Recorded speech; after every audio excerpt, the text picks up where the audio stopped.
It's a hot take. So I have a hot take for you. My hot take? Well, I think some artists need to put a little more energy in their live set. Overly complicated tracks are things that kind of ruin a track for me. Don't stick to any kind of genre label. Future bass is the worst music genre ever created. Barber Beats was the original vaporwave. Fuck General MIDI choir. It's all bad. Bruh. Worst album artwork I've ever seen is Green Day's Father of All Motherfuckers, probably. I find new music often, and I usually illegally download it. Stuff that sounds good. Sampleless vaporwave is still vaporwave, buddy. MIDI wave is a form of vaporwave. Deal with it. Gen Z's the future of vaporwave. I said it. What is your musical guilty pleasure, vape bearer? It's gotta be K-pop. If you don't like mint chocolate chip ice cream, you are a baby. Music isn't real. I smell weed.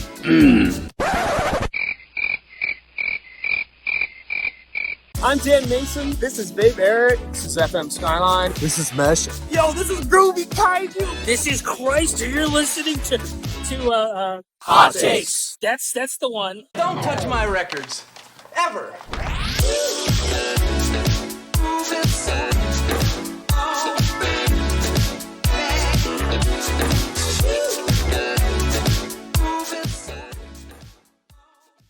Welcome to Hot Takes, everybody, the internet's preemptive Detroit Neo Hypertronica talk show.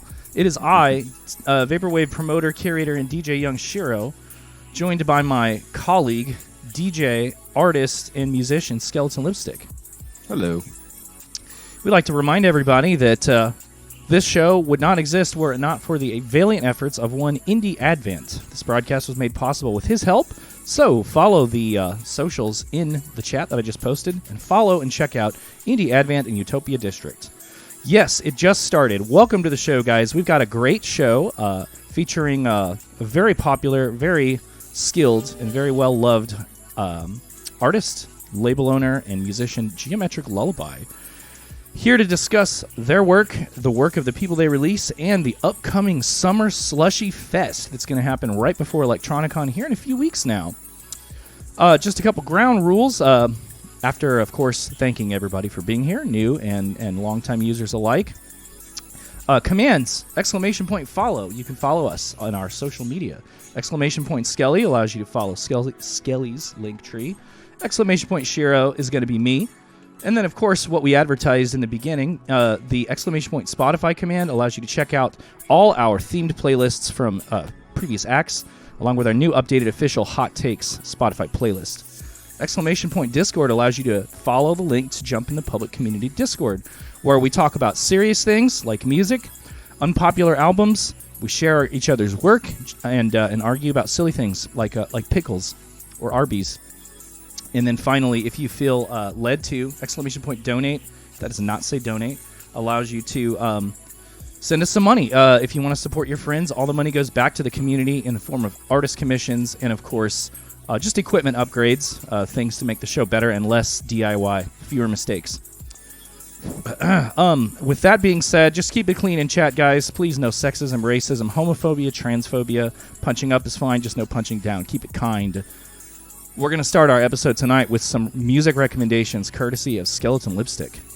Hello. Okay, the first album I'm going to recommend is one by an artist called Lofto, Lofto. They have an album out on Sunset Grid right now called Neon Lane Change, and this is a very fun one if you're looking for something that is more in the vapor funk genre and that is doing more of the old 70s sort of and 80s funk sample stuff. I know that's sometimes a thing that you particularly are looking for a lot, Young Shiro. You're always looking for that of like future funk that's more funkier. And by funkier, I mean more like 70s, 80s sort of sample. Less of the weeby shit. Yeah, well, you know, it's less of that. And it's a very fun, very bouncy album, and lots of really interesting edits and lots of really interesting breakdowns of the songs. The samples are arranged in a fun way, and it's a little bit unpredictable. I liked it a lot. I'm going to recommend the song All the Time off of it, THYME, to start there. But really go anywhere on it. It's just a funky little album, and I think the album cover just sets the whole tone for the whole thing. It's just a lot of fun. And so if you're looking for something that's somewhere in between vaporwave and future funk with the 70s samples, the 80s samples, this is a really good one to go to, because we don't always, sometimes it's hard to find those albums. So I recommend that. That sounds fun. Yep. Next thing I'm going to recommend is Simple Syrup's new album, Bloom, which has just come out on Business Casual, I believe. Got the right? Simple Syrup shirt on deck. Oh, you do? Phenomenal. Oh, how fortuitous. Shout out, Lux. Yeah, so shout out. This album is pretty good and pretty impressive. It's long. It was like 15 tracks or something, but they all blend together in a really beautiful way. It's exactly what you want it to sound like. It's an expansion on his Vaporwave Zero sound, pushed to another level. It's this time I would say that the textures are even more lush than they were previously, even more engaging than the last albums were. It just continues to get better, and he continues to really work with those frequencies in a very beautiful way. Swirling, fun album. I'm going to recommend the song I'm in Love to start there, because I really like the way he used the sample that starts that song off. Because sometimes the samples, sometimes in these types of songs, the vocal samples are not usually as prominent, but this one it is in this song. And so it's kind of fun to find to see him work with the song like that. So it's interesting. The whole album's really good, but I really like that song the best. And then last but not least, let's recommend sort of a more classic album that's been I believe been re-released on No Problema Tapes, which is an Shout out No Problema. Yeah, and Infinity Frequencies Exit Simulation. I guess got released on cassette by No Problema Tapes recently. So this is a really cool album to go back and revisit, because Infinity Frequencies is great, and this album in particular is one I really like a lot because it's very operatic sounding. You know what I mean? It's nice. It's very dramatic. And yeah, when I use the word opera, it really does sound like something that is just big and expansive and all-consuming, I guess maybe is the way to say it. But I really like this album a lot. It's maybe one of my faves, and I'm happy to see it being released on tape.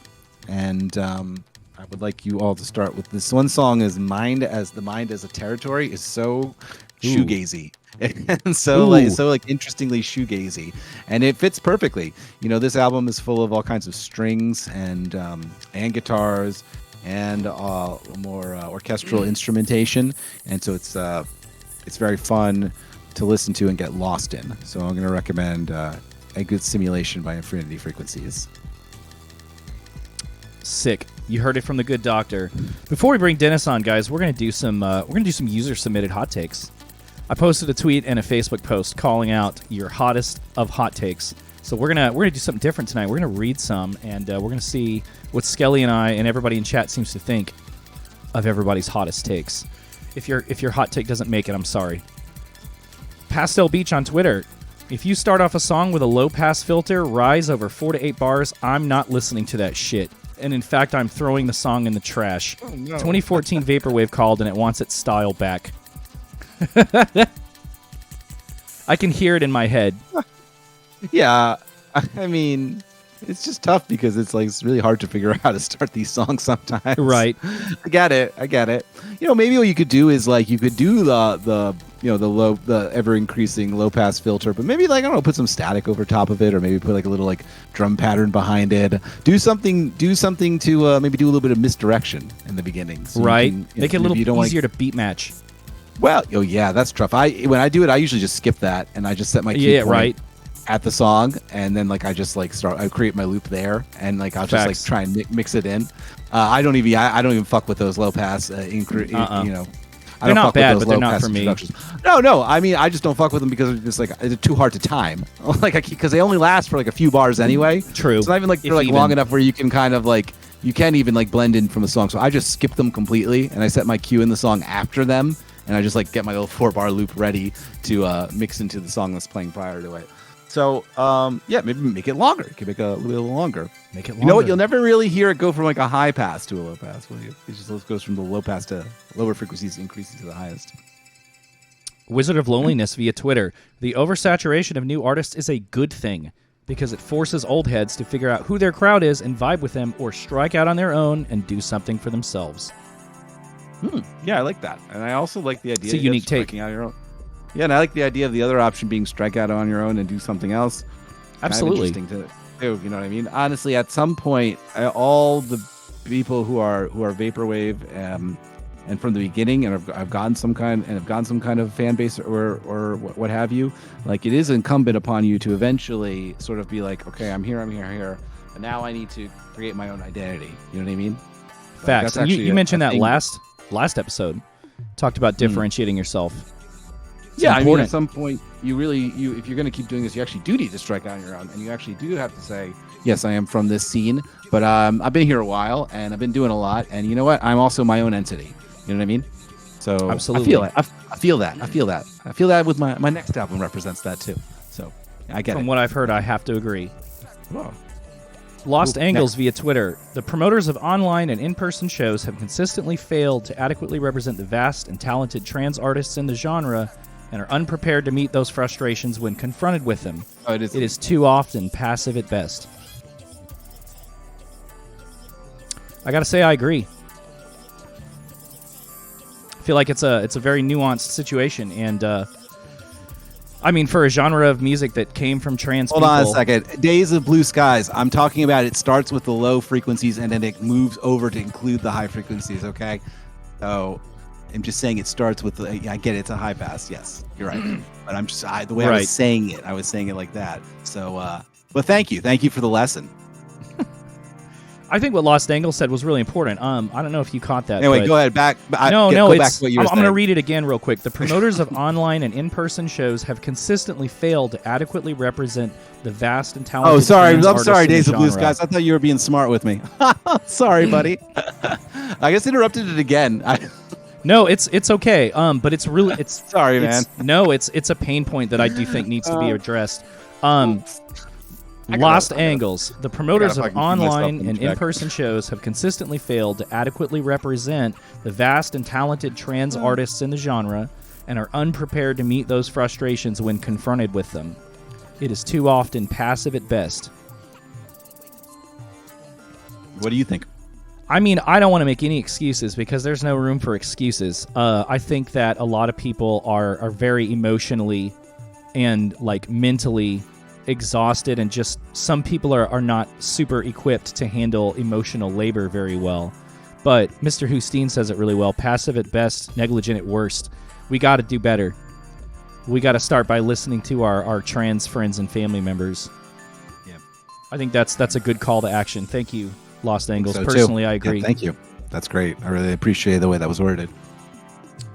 Via Facebook, Dean Terry, otherwise known, I believe, as Tupperwave. I hope it's okay that I said his name. Ugh. Was on Facebook. Whoops. We'll edit it if it's not. Tupperwave. I would love to hear your thoughts on AI in the vaporwave space.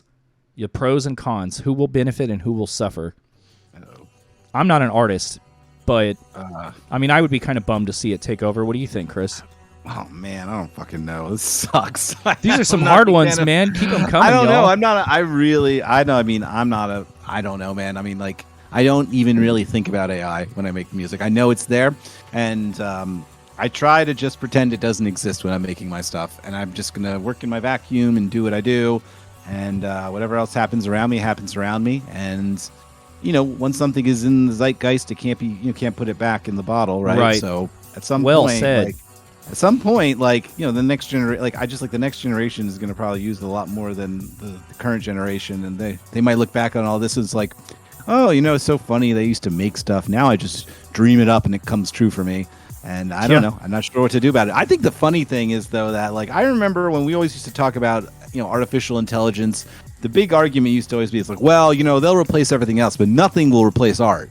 And like that's literally the first thing that's being replaced. Oh, Yeah. like, Instead of I using was AI to like, like mop the floors and gather the garbage, they're thought it would making be art to for fucking us. mop the floors or do accountant work, and it's like the first thing to go is like, well, we figured out how to make art with it. I'm like, what Yeah. the fuck, All the man? fun stuff can go We all now. thought that would be the last thing AI would learn to do, but literally, like the first thing it's done is steal the soul of humanity. Yeah. Oh, man. On the bright side, Fucked up. I'm told it's getting to the point where they're like sampling other AI and it's getting really shitty. I've heard that too. I don't know. So Well, you know what I know? don't really- We will continue to request user-submitted hot takes because I think that's really fun. And I think that Doctors. some very important things were brought up that need to be addressed, and we appreciate you guys submitting. Sorry to anybody whose takes I didn't read. Thankfully, it can't draw hands and feet. Right. Can't draw hands and feet. It really can. Isn't that crazy? What a weird Achilles heel. I too many fingers. Like they always look like French. They all look like French fries. Who wants to see what Geometric Lullaby has to say about those hot takes? I think that all 49 plus viewers are ready to meet Geolull. So go ahead and they've seen your face already, but I've got you on camera now. You can say hello. Got it. Yep. Hello, can you Here, hear me? I'll throw up the still. Damn, look at that cool ass motherfucker. Anyways, I threw up the picture of you with the hoodie on, but yeah. Welcome to Hot Takes, bud. Thank you. Thanks for having me. I appreciate it. Incredibly excited, and it seems like the people that are in the chat are also incredibly excited. But what do you think about what we talked about AI, about trans representation, about low-pass filters? That's a wide range of topics there. It is. What about AI? Let's do that one. Man, let's see. When AI first came out, I was like kind of all about it because I like, it was like new technology to me, and then I kind of saw it in practice and I liked it less and less as time went on. Yeah. And I don't know, I think it's still at a point where as soon as I see something created by AI, I can kind of tell. So I don't know. I think it's hard to say where it's really gonna end up. You know what I mean? Yeah. I don't know. I think like the human element in art is like very important. So it'll just be interesting to see what happens with it. I don't know. Yeah. On the bright side, it seems helpful for inspiration. Ugh, I hate that. I hate that fucking. Not everybody can be a skeleton lipstick. I hate that. That's what everyone says, just so they can fuck that shit. I don't find it inspiring at all. Anyway, I don't use it, but I don't know. If there was AI, when it first came out, it was kind of fun to like, let's just type in words and see what images come up. But it got old really fast for me. Yeah, dude. So, yeah, facts. I agree. What do you think about trans inclusion in live? I think specifically the take was about live shows. Yeah, but I think just in general. In general, is very important, and I think this stemmed from like the way George kind of talked about like the nephew booking. Yeah. RXK nephew. I think maybe he seemed a little dismissive, and he probably should have. I don't know. It was like a live thing, so it's kind of hard. But maybe make another statement about it. Maybe. I don't know. He just seemed a little bit too dismissive on it, and I think that's kind of where that stemmed from, as far as I can tell. I think he's been to hell and back, but I think that trial and tribulation definitely pales in comparison to the daily struggle of our trans brothers and sisters and trans people that we know that are non-binary. Yeah, definitely. But anyways, I'm not the arbiter of that, but it's a nuanced situation, and I think that call to action was personally very, very important. Agreed. Yeah. Low pass filters. Yeah, low pass filters. What do you think? Do you DJ? I don't. No. Yeah, you're not missing I come much. from like a metal and rock background, so yes, I want to get into that actually. Yeah. So I have a strong take on it. I mean, if it's something that's like a cliche or something, then I guess I don't know. I don't like rules in art at all. So maybe I would just say never, but I can see like reasons why if something's overdone, it can be annoying or turn someone off from a piece of music or something. Don't forget, guys, user-submitted questions come in at the top of the hour. I see some great ones already, but I'm going to forget them. Yeah. Also, PJ Rourke has a question. Y'all help me remember to ask PJ's question later. We're going to start the segment where Skelly likes to kind of probe the guest's background, and we're getting a little echo, I think, on your end, Geolull. Do you have your monitors on? Yeah, do you want me to plug in my headphones quick? I mean, if it's not too much trouble, man, that'd be super cool. All right, Sorry, that didn't come up until now. The community needs to incorporate things like subcultures like diesel punk, horror, and things. I incorporate horror. You do indeed. You're a good example of that. I do that. I incorporate that into my. I mean, we're definitely going to talk about Begotten tonight. That's pretty horror infused, or at least very like depressive, spooky, I guess I could say. Okay, I'm all set. Hey, thanks, man. Sorry about that. No but problem. looks and sounds good, and Skelly's going to ask you a bunch of things about yourself. Okay. All right.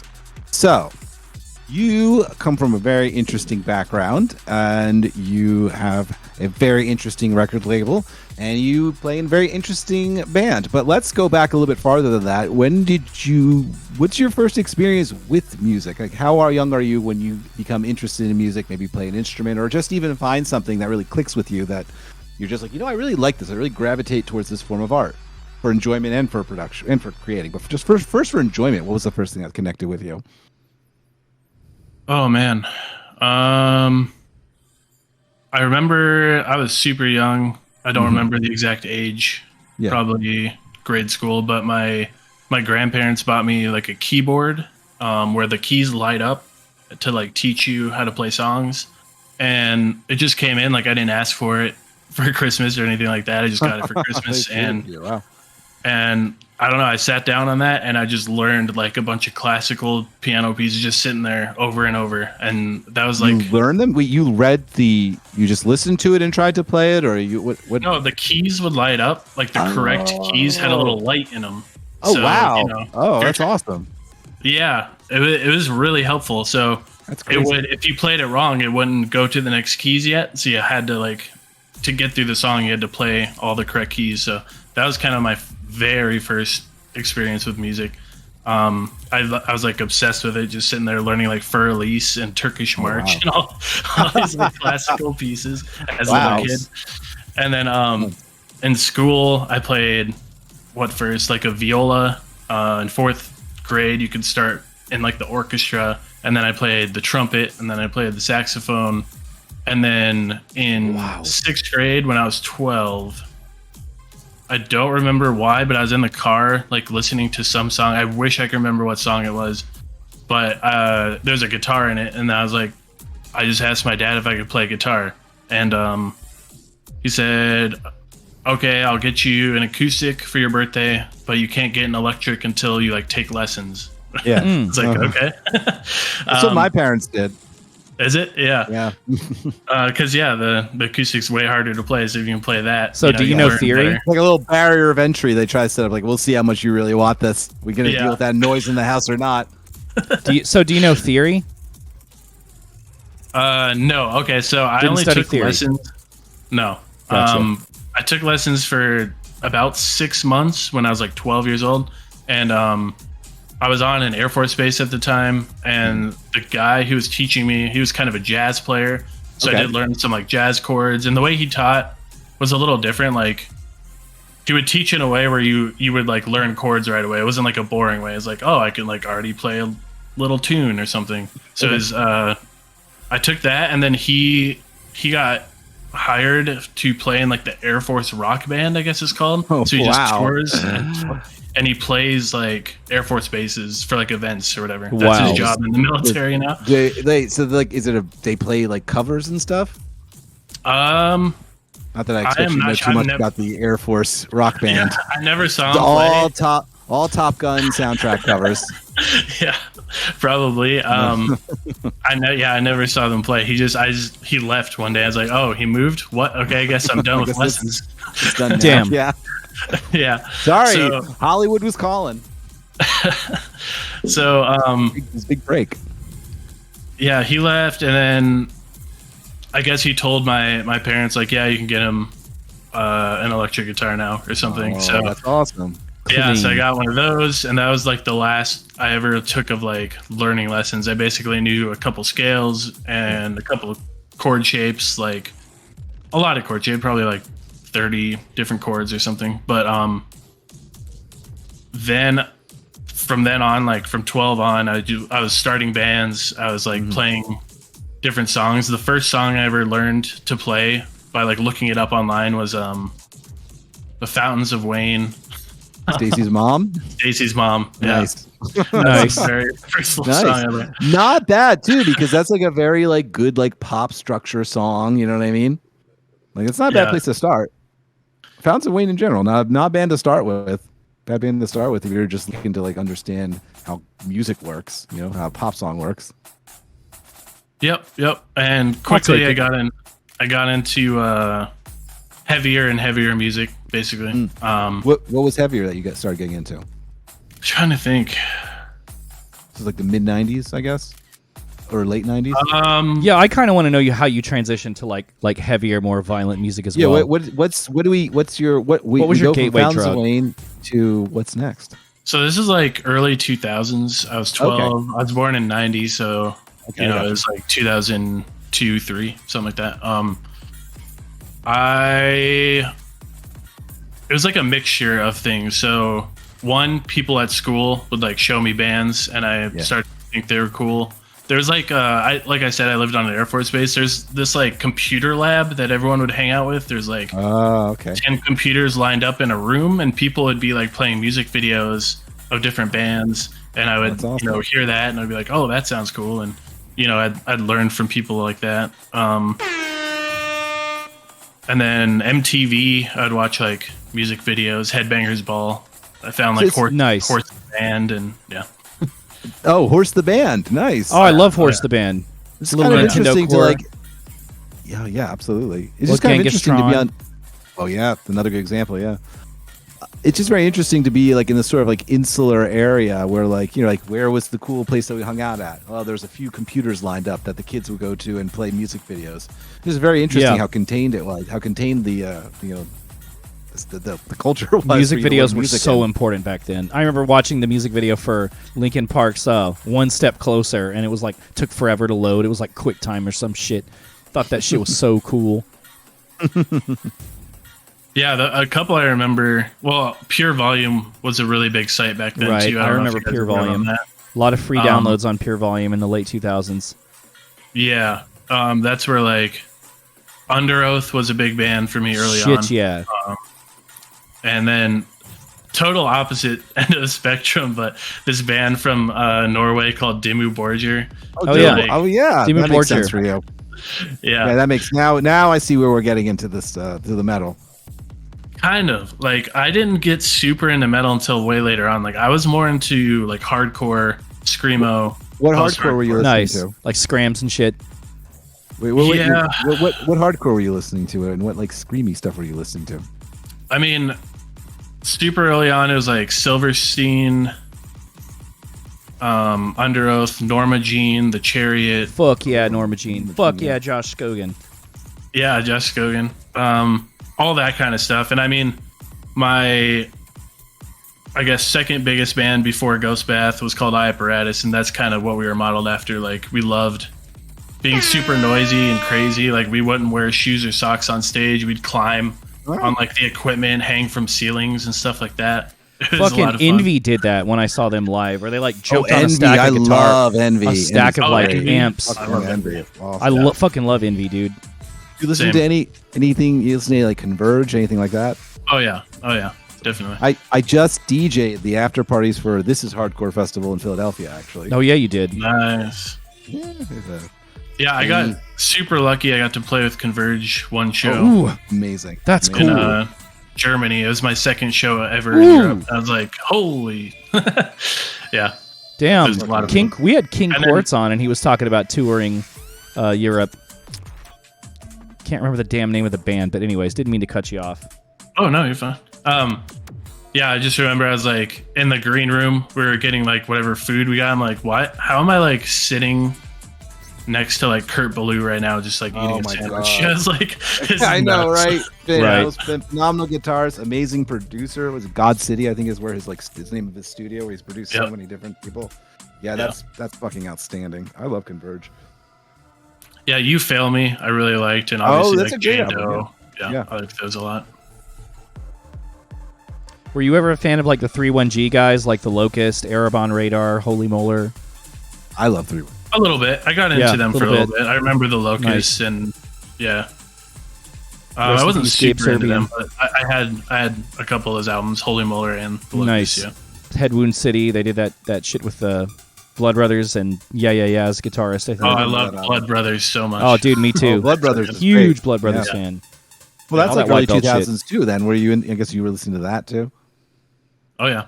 Okay. So now you were making music. You're getting your sound together. You're figuring out the kind of music you like. So what bands are you playing? What's your band that you're playing in around this era? That era is called I Apparatus. Yeah, and yeah, we were just super noisy. Had like a wall of sound, super loud, like orange amps. Oh, and this is with the shoe. Okay, I got you. All right, so you're doing that. Yeah. I got. Okay, Like, that take was off when you our were just shoes and socks, play, like throw our guitars around. like the end of the set, we just like take them off, throw them into the crowd, stuff like that. You know? Amazing. That's awesome. Nice. Yeah.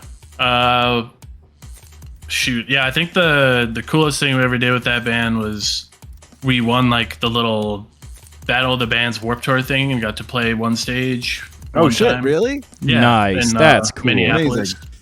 That's That was real really cool, bud. That's amazing. So, did you kind of know that this is what you wanted to do? You wanted to do music? Oh yeah, definitely. Like as soon as I started my first band, as soon as I hit high school, I just quit every sport. Like I was playing a lot of basketball. No shit. Nice. State level basketball, football, Ooh. soccer. All No that shit. stuff. And then Man, you did it all. You're like, fuck this music. yeah, I was like, well, I could practice guitar or I could go to basketball practice and run laps. I'm like, guess I'll stay home and play guitar, you know? So you're in high school during this time period. Yes. Yeah. Wow, that's pretty good. Well, I started in middle school, Yeah. but I was still playing sports at that time. And then, yeah, in high school, I started Apparatus. Yeah. Wow. And so you continue doing these bands. You continue, getting some pretty cool accolades for a young band too. Now high school's ending. What do you decide to do now?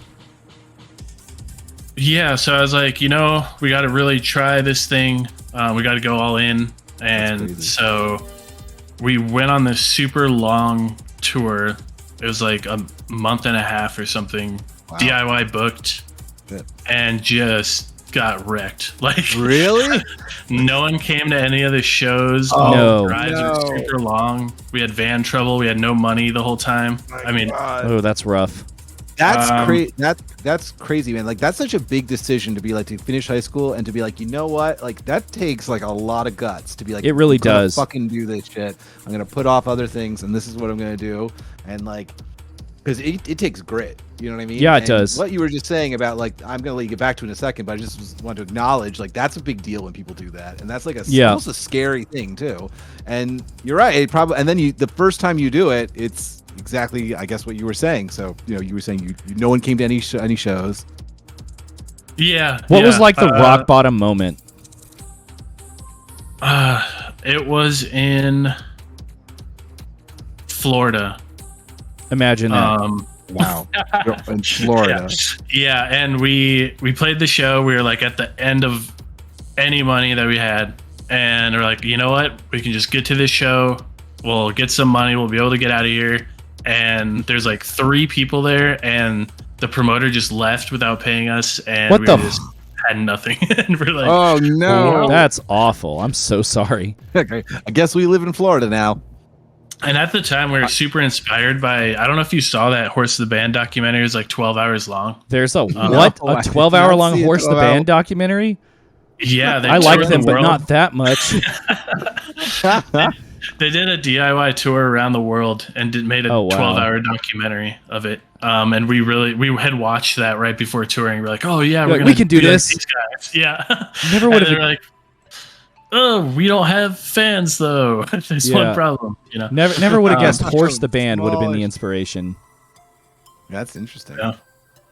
Yeah. So I don't know. Our drummer at the time, his house had flooded. There's like a huge flood. That's in terrible. North Dakota. It like half the city flooded and destroyed everyone's houses. Like, ooh, poor dude. some kind of dam in Canada. They had to open because it had like snowed so much that year and melted too much, and it just all came in and flooded because there's like a river that runs through the city. Terrible. So he couldn't make it, and he was the one who booked the tour. And I just remember just like mad at him the whole time, like, why did you book this place?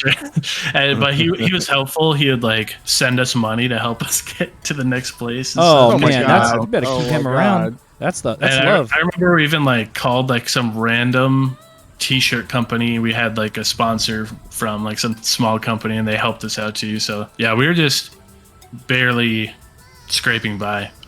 Damn. Looking back at it, it was super cool, and I'm glad I did it because it like helps me appreciate any time a show's good a lot more, you know. Sure, and yeah, so after that, we didn't like quit after that. We did like a couple more smaller tours, but it just kind of fizzled out at some point. And I was like, you know what? I tried it. I did everything I could, but I'm just gonna like go to college. And so I quit the band, went to college for a couple years, and then halfway through, this is where like Ghost Bath started. I was like, you know, I can't not make music. Like, it was just something I had to do. So I was like, even if it's just by myself in my room, plug in my guitar, make some music. So that's what I did. And I wasn't really trying to make it anywhere. I wasn't really trying to do anything. And of course, that's when things started like taking off for me, basically. And by the time I was a senior, I signed to Nuclear Blast, and I was like, That's crazy. I don't really care about college, but I'm halfway through senior year, so I'm going to finish it anyway. And How did you get picked up by Nuclear Blast? Like, what was how did that even happen? Yeah, because that's crazy. It's a tremendous like acknowledgement of what you're doing to get signed to a label like that. So how did that happen? Let me think. So I had recorded 2 things on my own just in my bedroom and put them up on Bandcamp, and they were actually doing really well, like better than anything I ever did with my band. I'm like, this is crazy. So promoted at all, or not really? No. I think people just blog or something found it. Yeah, a few blogs picked it up, and like some tiny, smaller labels, one in China, one in Russia, released some CDs. Yeah. And yeah, let's see. Oh, okay. So that started rolling, and I was like, wait, this is it. I got to try this again. And so yeah, man, that's awesome. I was delivering pizza at the time. I saved up like $1,000 over the course of like a year, and I got in my car and drove 24 hours to Bay City, Michigan from North Dakota to record it in a studio. Yeah. I could only afford like 3 days, and he gave me a deal to give me 3 days of studio time. And so I recorded an album called Moon Lover in 3 days. I hit a deer on the way there. Oh my God. Jesus. So you used to live in North Dakota. Oh yeah, I'm sorry if I didn't mention that. Oh, no, that's fine. I lived in North Dakota, Minot, North Dakota. Yeah. So you hit a deer on the way back, or going to it? On the way towards. Oh my God! Okay. You must be like, I hope this is not a bad omen. I don't care. I'm going anyways. I'm going anyway. No deer's gonna stop me. Fuck that deer. And I made the mistake of going through the Upper Peninsula of Michigan, and in the middle of the night, and like the trees are like over the road, like right next to the road, and I'm just like going like 70 miles an hour, and a deer just like takes off right in front of me. I hit it. I had to like stop. I got a hotel room at like 3 a.m. until like 7 a.m. just to like, you did nap. And then I like I had to like do a police report to like file for insurance. Yeah. And oh my God, you haven't even gone to the studio yet. Oh my God, crazy. And I made it the rest of the way somehow. In my car, which was super smashed up. I just drove the rest of the way. It was fine. So it was. Thank God it was drivable. Goddamn. Yeah, I know. Oh my God, that's a good sign. That means that until I wanted to go back home. Yeah, right. No, that's where they get you. But it got you there. Like, imagine. Exactly. I know. Imagine if that deer had stopped you from like getting there. But based on like pure passion and necessity and like drive. No pun intended when I say drive. That this got there and were able to record that. Record the EP. Yeah. Yep. Wow, that's phenomenal. And then as soon as you got the EP, you know, the gods are like, okay, we've done enough for you. Happy little accident. Your Yeah, car's going down. the 3 days were up. I get back on the highway. I'm like 5 miles out, and the temperature gauge just shoots all the way up. I'm like, oh no. So yeah, This is the Deer Gang revenge on me. yeah. So I had to like get towed back. I stayed in the studio for like 2 weeks. It took them to like get all the parts to fix my car. It was total. It was like 5,000, 6,000 worth of damage. Like, Oh my Jesus. God. 2 weeks you had to stay there? yeah, I went golfing with the producer. I hung out with his it was his in-laws house that all the bands stay at, which is kind of cool. They were really nice people. Played like Wii bowling with them a bunch. And Damn, shout out them for being cool about it. Wow. And not just being I like, can't well, tough shit, bud. No, they're the really. nicest people ever. They let all the Damn. bands stay there and they take pictures with them and stuff. It's really cool. Yeah, and then I recorded like a cover of Dire Docks from N64, Mario N64 because we were bored. Chris has never heard it. It's okay. He got a new microphone, and they're like, oh, I could like sweep on the ground, and that could be like the sound of the shaker in the song, and then we like made it all crazy. Oh, that's so cool. Anyway, That's so all cool. right, yeah. So I recorded that album, got back. I shopped it to a bunch of labels. Nobody answered except for like this random label in Europe. So did you make like a press kit for it, or did you? I'm just Email. I'm just asking. Just Email. You just emailed and like you just kind of gave the background of the band and or of your project, that is to say, and like what you're going for. Is that like what did you say? I try to keep it as simple as possible. You know, when I do emails, because that's what. Well, now I know that's what Occam's I like. razor, baby. Owner. Yeah. So just like, hey, this is the music. This is like the aesthetic, and like, do you want to release something with us? It's doing really well on Bandcamp. I don't remember if I gave them numbers or whatever. Yeah. Okay. So, But yeah, just this random label in Europe called Northern Silence. They're the only ones to bite. They gave me a 3-record deal. Wow. For just a physical deal in Europe. And I was like, okay, deal. Like, this is the most I've ever got. They sent me, I could either pick like money or a certain amount of records to sell myself, which I did the records and made more than I would with the money advance. Clean. It was a kind of option thing. Wow. When that came out, Moon Lover, which is like kind of our biggest album still to this day, a bunch of press started picking it up, and I noticed it was kind of like a snowball effect. So the very first website was Stereo Gum. Oh, yeah. Okay. Nice. As soon as can they I ask what time? What's it like to get on what time Stereo frame is? Gum? What time frame are we talking about right now? Like what's the year? 2015. 2015. Oh wow. Okay. Oh yeah, I would have thought it would have been way earlier. I thought it was gonna be earlier than that, but 2015. Okay. Yeah. Yeah, because I had quit the band between then, went to college, did 3.5, 4 years, did Ghost Bath. Yeah, so it was 2015. Okay. So then Stereo Gum picks it up. Stereo Gum That's did crazy. it, and then Pitchfork did a little thing on it, not like a review or anything on the band. And then like everyone kept, and then Vice did stuff on it. It's like an infamous article from Vice. Unreal. And it just like blew up really quick. And that's kind of when I got a call from Century Media, like ran on my phone. I was like, what? On your fucking phone? While I'm delivering pizza, I was like, what is fucking crazy?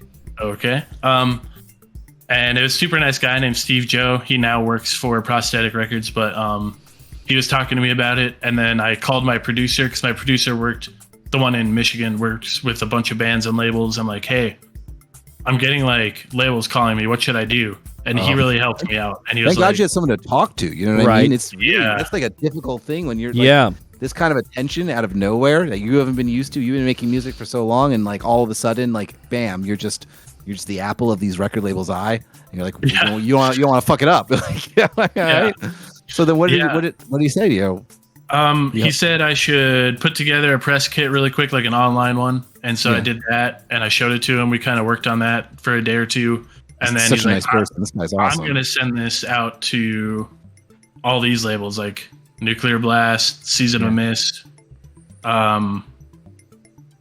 He who else? Roadrunner. Like, Wow. I talked to so many labels. That is who were insane. calling me just That's because insane. of these like articles and just because I don't know. That's insane. That is so organic too, the way this occurred. That is insane. Yeah. Yeah. And so these labels are calling me, like, I'm at home. They're like, hey, you know what? Just go to our website, pick out any vinyl you want. We'll send it to you. I don't like, they're just trying to like Wow. get me to sign with them. by bribing you with vinyl? That's so funny. I didn't even like collect vinyl back then too much. Like, I had a few, but I was like, okay, This is crazy. Cool. What a like, great. It's just surreal, man. That's crazy to have the biggest metal surreal. labels, the biggest metal labels in the world contacting you, and like not too long ago, you were like dodging a deer on the road. Yeah, right. Yeah. I mean, at the time, talking to them, delivering pizza and stuff too. It's pretty funny. That's great. In between pizza deliveries, you're talking to like Roadrunner Records. Yep. Are you comfortable discussing what Lux brought up about Deaf Heaven? Yeah. What was brought up? Deaf Heaven went after you guys. What? Oh, okay. This is why. Well, okay. There's a lot of reasons why I don't like. She said no in all caps. Okay. That's a hot take. Yeah, like music journalists will try to get you to say and seem a certain way, and I think they're trying to create beef between us. Where you did mention that after the Urapaya article, you really don't like music journalists. I noticed that. Yeah, because they try to I don't know. They've done a lot. Make a story. But yeah, they want to make a story, and they don't That's all they care care about. how it affects you or other people. So, Thanks.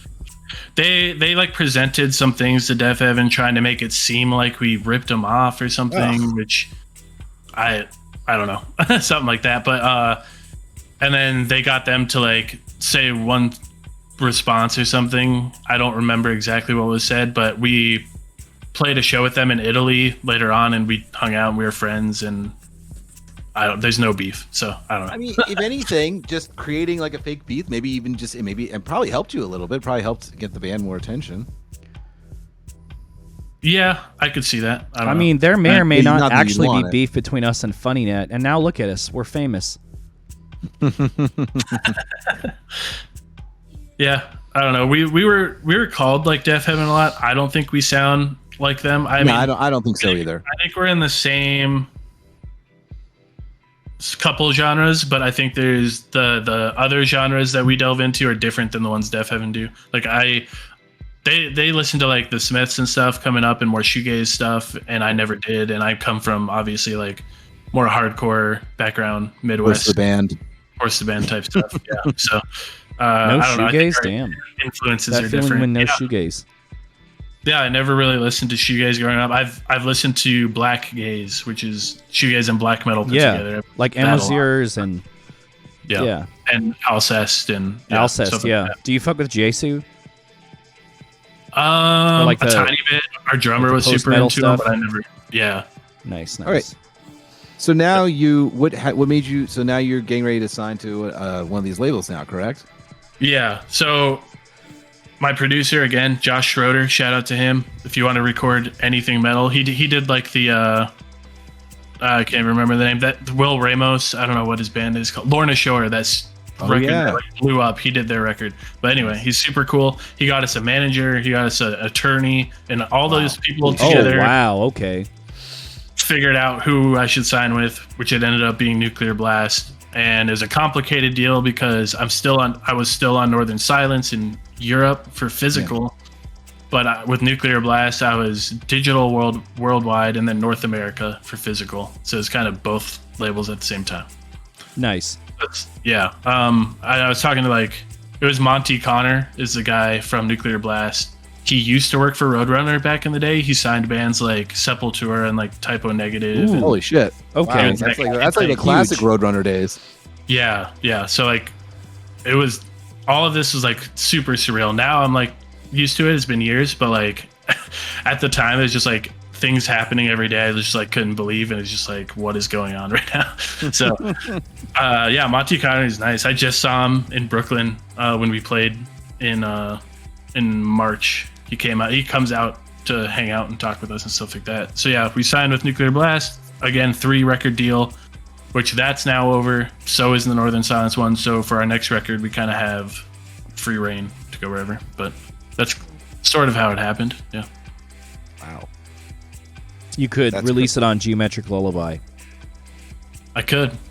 I did. I pressed one thing myself, but it wasn't on the label. But I like pressed it and shipped it myself. One of the records. Nice. Self-released. What's it been like? So what's it like touring now? Now that it's like it's not like the first time you were touring with the first band. Right. Way the glow different. up is real. So there's still okay. There's like a huge gap in touring in the U.S. as opposed to touring in Europe. So two totally different experiences. In the U.S., people still kind of don't give a shit about you. Like the promoters and stuff. You don't get like food. You get here's $10. Go buy what you want to eat. That's what you get in the U.S. While in Europe, in Europe you show up. You have like a meat and cheese tray, fruit and vegetables freshly cut up, a fridge full of like beer and water and whatever we want, a couple bottles of whiskey on the table. That's when we show up. Then we do our sound check. When we're done, they cook you a fresh meal. Whoa, are you kidding me? No. Wow. Didn't King Court say something like that too? Like the European touring experience is way better. Yes. Oh, yeah. I didn't even hesitate. Damn, they cooked that shit. I mean, and these were smaller tours. Like these were clubs that were like 400 or 500 people in Europe that were doing that. And I've played like on huge tours in the US with like bigger bands like opening for them, and nothing. Like we got $2. Here's some water for the stage. That's it. Like Holy shit, that's insane. Who is that? What's your favorite tour you've been on? Okay, there's two. So one is the first tour I did in Europe. I toured with Black Dahlia Murder, Dying Fetus, Goat Whore, and us, which is like death metal, and we're not death metal, so I don't know how that happened, but I'm happy it did.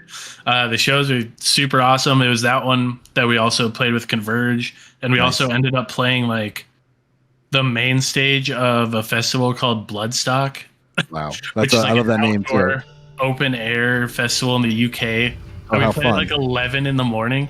I was like, nice. That's so fun. Stage, and we were like not a Get that shit out of the way so you can party. Yeah. Well, okay. So the story of that one is, we show up. So like schedules are super tight on tour still. So we show up that morning, load everything in. I'm like worried no one's gonna show up, and we're like a black metal band playing like in the morning sun. Like it was very strange. And the guy, this is our like first big tour really ever. Yeah. And so we're all like, we don't know what to do. We don't know how this works. And the guy comes up to us. He's like, do you want me to introduce you guys? So it's like, yeah, please. I don't want to talk. so like to start off the entire like tour, he's like, all right, everyone, ghost bath. Ghost bath. It's supposed to be how they do it in Europe. The British man comes on stage, says your band's name. We were like setting up really quick. There's like nobody out there. It's like a camp out festival. Nice. But then when we walk out on stage, it's just people as far as I can see. I just like, this fucking is unreal. Come out of nowhere. That's insanity. And wow. Right, everyone, ghost bath. And I lost my voice that morning. No. There's just so much going on. And then we played. We get off stage. We have to go directly to a signing tent. We go in there, sign records for like about an hour. People like come through and like shake your hand. That's crazy. That must have been crazy signing records like that. Yeah, never done that before. And then right after that, there's like an hour of interviews. So we had to like go stand with different people with like microphones and cameras and stuff. Damn. And then we're like, all right, we got to go because we got to get to Belgium. And then we just left. It was like so quick and like so much at once. It was like hard to take it all in, you know? That is wild. So cool.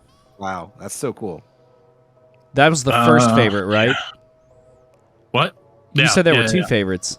Yeah, that was the first favorite. Oh, and also they had Kraken rum for free. Like we had our own trailer, and I was like super drunk for the interviews. But anyway,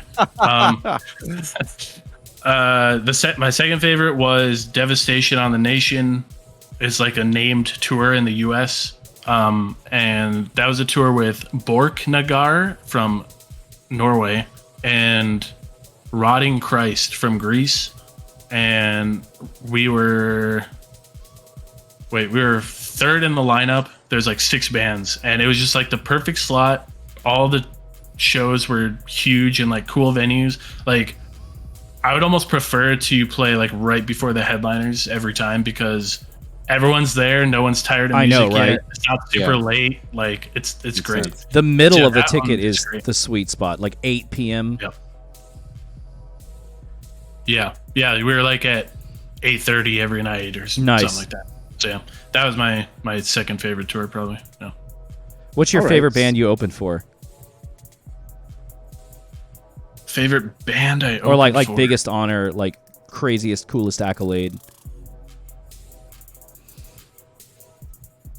Let me think. Okay, well, if you don't count like festivals, because I mean you're playing with a bunch of different bands, I don't really Right. think that counts. Probably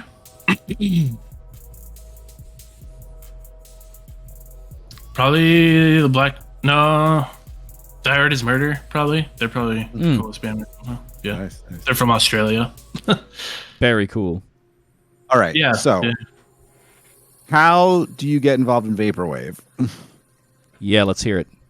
Oh yeah, vaporwave. When does that come onto your radar? Yeah, let's hear the story. How'd you discover it? I'm like, we're an What was hour your in. gateway How do you drug? get involved in vaporwave? Let's get to that. Yeah, now. let's get that I shit just, done. Fascinating, but you're just, the ghost bath stuff is fascinating though. I want, but we gotta get to this too now. Yeah, I dabble. Let's see. How do you get involved in that? When's that come onto your radar? When did I find it? Like 2016 probably. I found on the sidebar of a YouTube video, came up Floral Shop, and Oh wow, of wow. course. And at first I didn't like it actually, and over time it grew on me a little bit, and then I downloaded it. I'm like, oh, this is kind of cool, and then I started researching it more. Kind of, I'm always like curious about new music, and I found like the Vaporwave Cassette Club on Facebook. Joined that. Yeah, you learned more about the whole culture that was happening there. Of like this, like Yeah, and I posted. I can't remember what I posted, but somebody responded, and it was Secret Schools, like the. Oh yeah, shout out they are Secret actually Schools. in chat right brilliant art director. Very, very skilled We're artist. here right now. Schools. Yeah, So shout out he- Secret Schools, brilliant art director. He was like, "Hey, Extremely skilled. I can talk to you about Vaporwave or teach you about it. Let me give you a call." And I was like, "A call? What? Who Wow.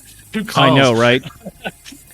So he called me and like talked to me about Vaporwave, and I like showed him what I was working on, because I was like, oh, I could do this, and I made like an album called, what was it called, like Suburban Mall or something, that was just sounded like Floral Shop basically. I never released it because it was just like super vanilla, like classic Vaporwave. And he's like, I showed it to him, and he's like, this is actually pretty cool. I was like, oh, okay. I don't know. I'm like brand new to the genre. You're the expert. Great. Yeah. Right. Yeah.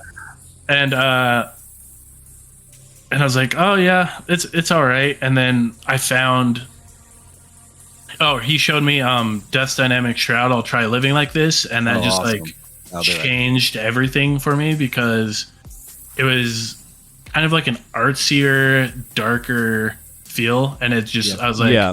this is what I like. Like You do kind of I- gravitate towards the dark vaporwave, I've noticed. yeah, that's definitely my vibe, and Definitely more what I'm into. mysterious. Yeah, I love the mystery. I like it in metal. I like it in vaporwave. Yep. So, so then I made that Electric Spectre album, the first one, Arctic Circuitry, Yeah. and I sent that out, and John from Business Casual was nice enough to give me a chance and put it out on cassette. And I was like, Shout this out is Business awesome. Casual. Yeah, definitely. Love those guys. Yeah, now I live in Pittsburgh, and so does he, so we hang out all the time. Exactly.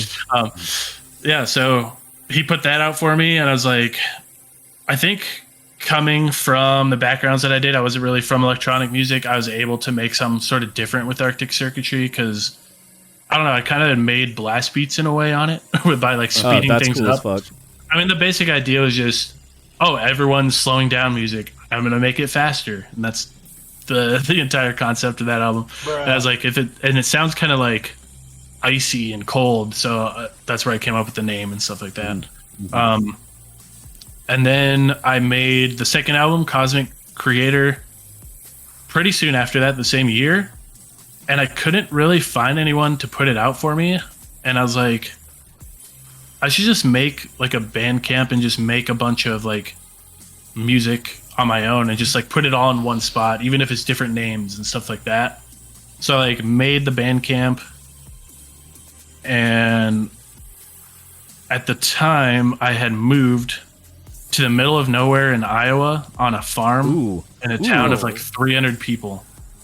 My wife's aunt owned like the property. I was like, oh, that'll be cool. Like when I'm not touring, because touring's like super crazy and there's like, you're in a different city every night. There's people everywhere. So when I go home, it'll be like quiet. It's just like, you know, nobody there. I can relax. So I was there and I was like, maybe I could do some cassettes. People like cassettes, and it seems like nobody ships out their cassettes when you order it, or I don't even know if I'm going to receive a cassette if I place an order. Like back then, that was a bigger problem than it is now, luckily. But like, I just remember that being like a huge thing. Like, oh, I'm going to place an order for this random cassette. We'll see if it shows up or not. So yeah, I was like, I could make some cassettes of my stuff, and I made the RuneScape album at that time, and I made some cassettes of that, and I was like, let me get a few other artists to do, and I did like Mindspring Memories, Gateway 2000, love that album. Hell yeah. Just listening to Mindspring Memories today. Got great taste. So yeah, I put up like the RuneScape cassettes first, and I did about 50 of them. Like that's all I could afford to like buy. It was like $500 or something I put on a card, and they sold out like right away. And I was like, wait a minute, this is cool. Maybe I should do this more. Right. And so yeah, I kept putting out cassettes, and they kept selling out right away. That's crazy. And I was like, okay, let's keep doing this. Going. Yeah, so I started doing batches of like 5 at a time instead of just 1 at a time, and I would like hand pack them all myself. I was like, oh, let's make the packaging cool. Let's put like tarot cards in there. Yeah. Let's do the Obi strips. I love how Obi strips look. Did you have secret schools helping you with this at this point? Was you doing the art direction yet, or no? Because I love the art direction that Secret Schools does for those box sets and everything. I think it's some of the most brilliant work I've ever seen.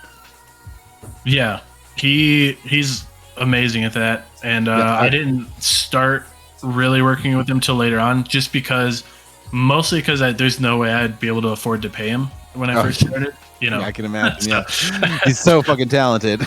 Yeah. Yeah, but he was more like advice, like someone I could like bounce ideas off of. Awesome. Yeah. You know, that kind of help. Also, I do want to shout out Jeff from Vapor Plus 100 Records. Mm-hmm. He was a huge help in like the label side of things. I'd be like, how do I send this, or how do I do this? And he would help me. He was kind of a mentor in a way. Yeah, definitely. Shout out Jeff. Yeah, and then what's up? Oh no, just gonna let the chat know we're getting to the point where we can start taking user submitted questions, but I don't mean to interrupt you, bud. I'm sorry. We're about to throw you to the wolves, so enjoy the peace while you can. Okay. I'll try to get through this quicker. No, it's okay. You're doing good. No, Relax. don't speed anything up. You're doing great. You're having so much fun. This. Relax. So anyway, the label's picking up momentum. You're starting to figure out how it works. Okay. So then I guess what next? So then I decide to do vinyl for the first time, and which is a huge step in cost, time, risk, like everything. Yeah, right. And I basically had to sell my entire vaporwave cassette and collection. Oh no! Wow. God, that blows. It does. I mean, it does, but I'm obviously glad I did it at this point. It sucked. Like I had been collecting tons of vaporwave cassettes. Like I had some really expensive Telepath. I had the entire DDS collection at the time signed by them. I like sent it to them. Oh, that's awesome! Wow. So yeah, I had a ton of stuff, and you really got into vaporwave when you got into it. Yeah, I got obsessed. You got into it, man. Like super into it. That's just the personality I am, though. Like, if I get into something, I'm either like obsessed or I just don't care about it. So like, I'm either all in or not. Like, so yeah, I was just obsessed. You go in and full. Yeah, I feel that. Yep. So yeah, I was spending all my time doing that. I was on a farm. I had all the time in the world. I was designing stuff, which I failed graphic design in college, and I don't like college, but that's a different conversation. College, I don't like it. Geometric Lullaby. Not at all. Not at all. So yeah, and then my first vinyl was Mindspring Memories, Gateway 2000. Thank you so much, Angel, for letting me put that out for you. Angel is the GOAT. 100%. It was an honor opening for Angel. Oh yeah, at Midwest Aesthetic. Yeah, I wish I could have heard that. Cool person. I've never seen Fire Tools or Mindspring live. I wish I could. There was, it was fucking phenomenal. Awesome. You guys cool with us going ahead and starting the user submitted question portion of the show? We got some great ones in chat already. Starting off with Naoko Coed would like to know do you feel there is a connection between vaporwave and black metal? Sonically opposite but philosophically similar. Yes. The connection I feel is the focus on atmosphere and vibes over anything else. Okay. Like with black metal, as opposed to other types of metal, it's not about like. Usually, like I'm just talking in generalities, but it's not usually about like, oh, this riff is cool or this drum feels cool. It's usually the entirety of it put together and kind of the feeling you get from it and sort of the atmosphere it brings as a whole, like all put together. And I feel that with vaporwave a lot, with like the visuals, the sound of it should just like kind of take you away into a certain like vibe or atmosphere, and that's kind of I think where they cross over a lot. Yeah. Great answer. Yeah, that is a great answer. I thoroughly agree. Lux has PJ Rourke's question. Great friend of the show. PJ wants to know if Dennis will ever do a festival similar to Econ. Also stated that you have the second most impressive collection of artists on his roster. Not sure who the first most is, but high praise. Okay. Thank you, PJ. I'll take that for sure. Yeah, I'm starting to. Summer Slushy Fest is coming. It's starting August 24th. It's a great segue into talking about that. Yeah, let's talk about Summer Slushy Fest. Let's talk about that. That foul-mouthed ad y'all watched. You got to promote that anyway. We got to get to that. Yeah. Let's talk about that for a second. I don't know. I just I don't like doing too much at once, so I waited a little long to put on a festival, and I just felt like this year was the right year to start, which is kind of funny because it seems like this is the year that everyone feels like it's the right year to start putting on, because I see a lot more events happening. Flamingo Fest in November, Midwest. Yeah, every time they say vaporwave is dead, I'm like, really? Like, have you looked around? Yes, it's crazy. It's just, there are certainly it's a lot. You're right. Like, half of our user submitted everyone hot thought takes it was this year. Vaporwave is dead. Yeah, I guess everybody thought it was this year. So anyway, talk a little bit about the show. Yeah. Yeah. So over the years, I've become good friends with Pad Jennington. At first, he was just he just started doing videos on some of my releases on his own. And then I was like, hey, do you want this Towers vinyl? Do you want to do an unboxing of it on your channel or something? He's like, sure. And then we started doing that. Then we started talking more, and eventually we started hanging out. I went to some hockey games with him. He's come to Pittsburgh. Oh, that's cool. Stuff like that. So, especially since I moved to Pittsburgh, I'm a lot closer to him than North Dakota. But yeah, we've always discussed doing some kind of show. At first, it was going to be a small tour of the East Coast of 4 or 5 shows, and then we're like, maybe we should start with just one, because neither of us have really put on events before. And so it kind of culminated into what is now Summer Slushy Fest, and we wanted to do it around Econ, at least for the first show. Maybe if we do it again next year, it'll just be on its own or something. Nice. We're not really sure yet. We're trying to just do this one first and see how it goes and kind of go from there. Yeah. And we just kind of wanted to bring both of our vibes, like artists from my roster and artists from either Catskill Records or like more of like a future funk DJ type vibe from Pad. And we figured it'd be kind of cool for a long show just to, you know, have two different vibes going because we have two different stages. So you don't get like too burnt out. You know, if you're just like listening to dancey music all night, you want a little break, you can go listen to like Slush Wave or something more calm, and vice versa. Like if you're just like, all right, That's let's really go like check out more high energy. Nice. Yeah, Nice. so Really smart. So we just put together that roster, and it was like a scramble because George took forever. I don't know the exact reason. There's probably a reason to announce the dates of Econ. Like it was really close to when it's happening. So as soon as we heard the dates, we're like, okay, we gotta figure out a venue first and foremost. Wow, we gotta contact all the artists, and so that started as soon as he announced. I can't remember the exact date he announced the dates, but yeah, Jeff from Vapor and Dolphin Uppercut, both of those guys have been a huge help. It's kind of all four of us putting on the fest now because they know live shows a lot better. Shout out Dolphin Uppercut. That guy is a ball of energy, Man, and I've he's not so met resourceful. He's so resourceful. I gotta meet him. He's done video work because Pat and Jeff are both fucking phenomenal people. His legal name is Dolphin. Did you know that? Yep. He No changed shit. it. Yep. He's done video work for me before. He's great. Unreal. Yeah. Gonna have to meet this guy. Yeah, you gotta meet that He guy. does everything. He does everything. I gotta meet that guy. Anyway, keep going. I'm sorry. So the original question was about like throwing like more festivals. Yeah, so I think we're just gonna see how this one goes. You know, if it goes well, if I don't, Oh, it will.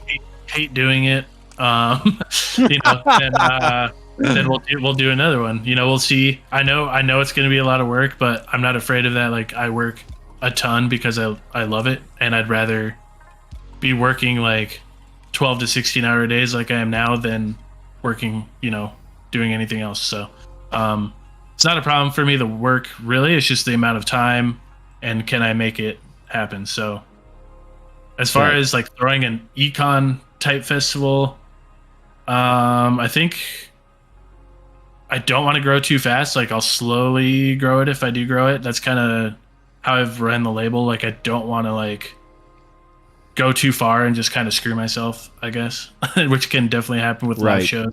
So the plan is kind of do this one, maybe do slightly bigger next year, slightly bigger the next year, that kind of thing. Yeah. Do it in Pittsburgh. I don't know about that. We'll see. It could work.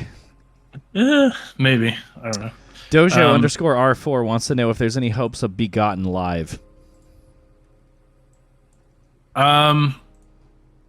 I want to answer this question, but I think you'll get a lot more answers in the coming months, and that's a little hint towards something. But big if true. We'll see. Just keep an eye on the Geometric Lullaby pages, and yeah, that's all I can say right now. They are blowing up that link in chat for Summer Slushy Fest. Yes. Yeah, guys, make sure you get tickets. If you want to see bigger festivals, more festivals, different locations, come to this one because it'll help us a lot. Yeah. Yeah, absolutely. Support local vapor. Absolutely. Nyoka Shoje wants to know how you feel about Nature Wave.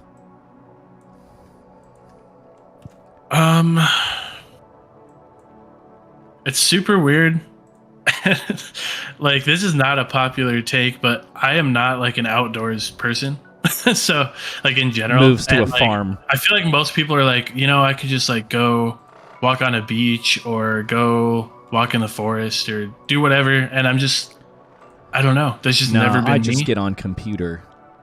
Yeah, I stare at this screen all day, every day. That's me. So, but anyway, so I think that's the reason it doesn't connect with me as much as other types of vaporwave. I mean, I do enjoy it. But yeah. Hey, appreciate that little bit of insight. Garrison wants to know, could you go in depth on your artist discovery series? Sure. So the idea with that was, you know, to do a big either box set or vinyl release, it's like a huge risk, and it kind of puts a barrier on who I'm able to like give a chance to or be able to put something out for certain artists. And I wanted to be able to put out stuff for artists who maybe haven't like blown up yet, or maybe can't move 300 vinyl yet. Love that. And so that was the entire idea behind that. And also, I mean, there's a few other ideas to it. Like I wanted the artists themselves to design their own layouts for the cassettes, so they all did that. And yeah, I just it was kind of like an experiment with that, and I like putting out unknown artists that people are just gonna discover randomly one day and be like, oh, I like this, and they wouldn't have seen them otherwise without. That's like prime community building work there, brother. Very, very appreciative of that. I can't, of course, throw like anything financial into the mix, but I always try to put people on when I find somebody that's skilled, especially if they're lesser known. I always try to put people on myself. Very different, but try to pay it forward.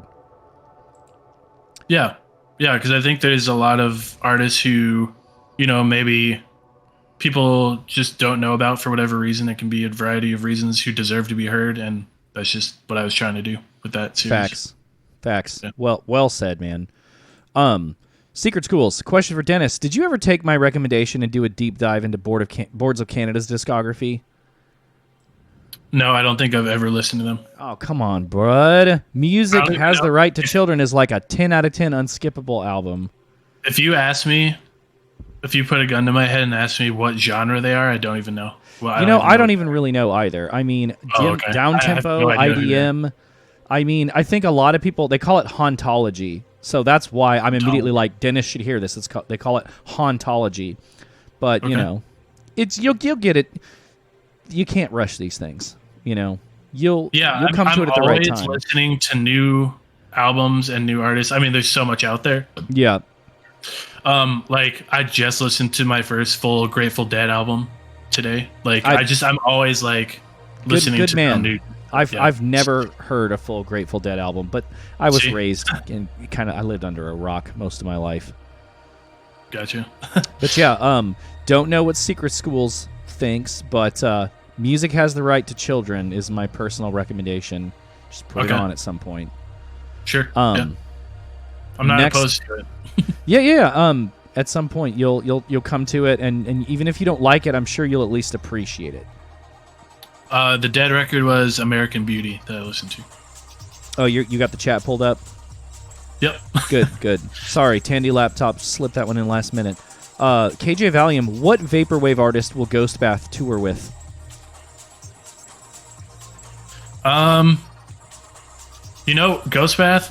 Ghostbath, I'm not opposed to touring with bands outside of our genre. I mean, we did death metal, which doesn't sound like a different genre, but it's very different. And so if we were to tour with a vaporwave act, it would have to be something dark.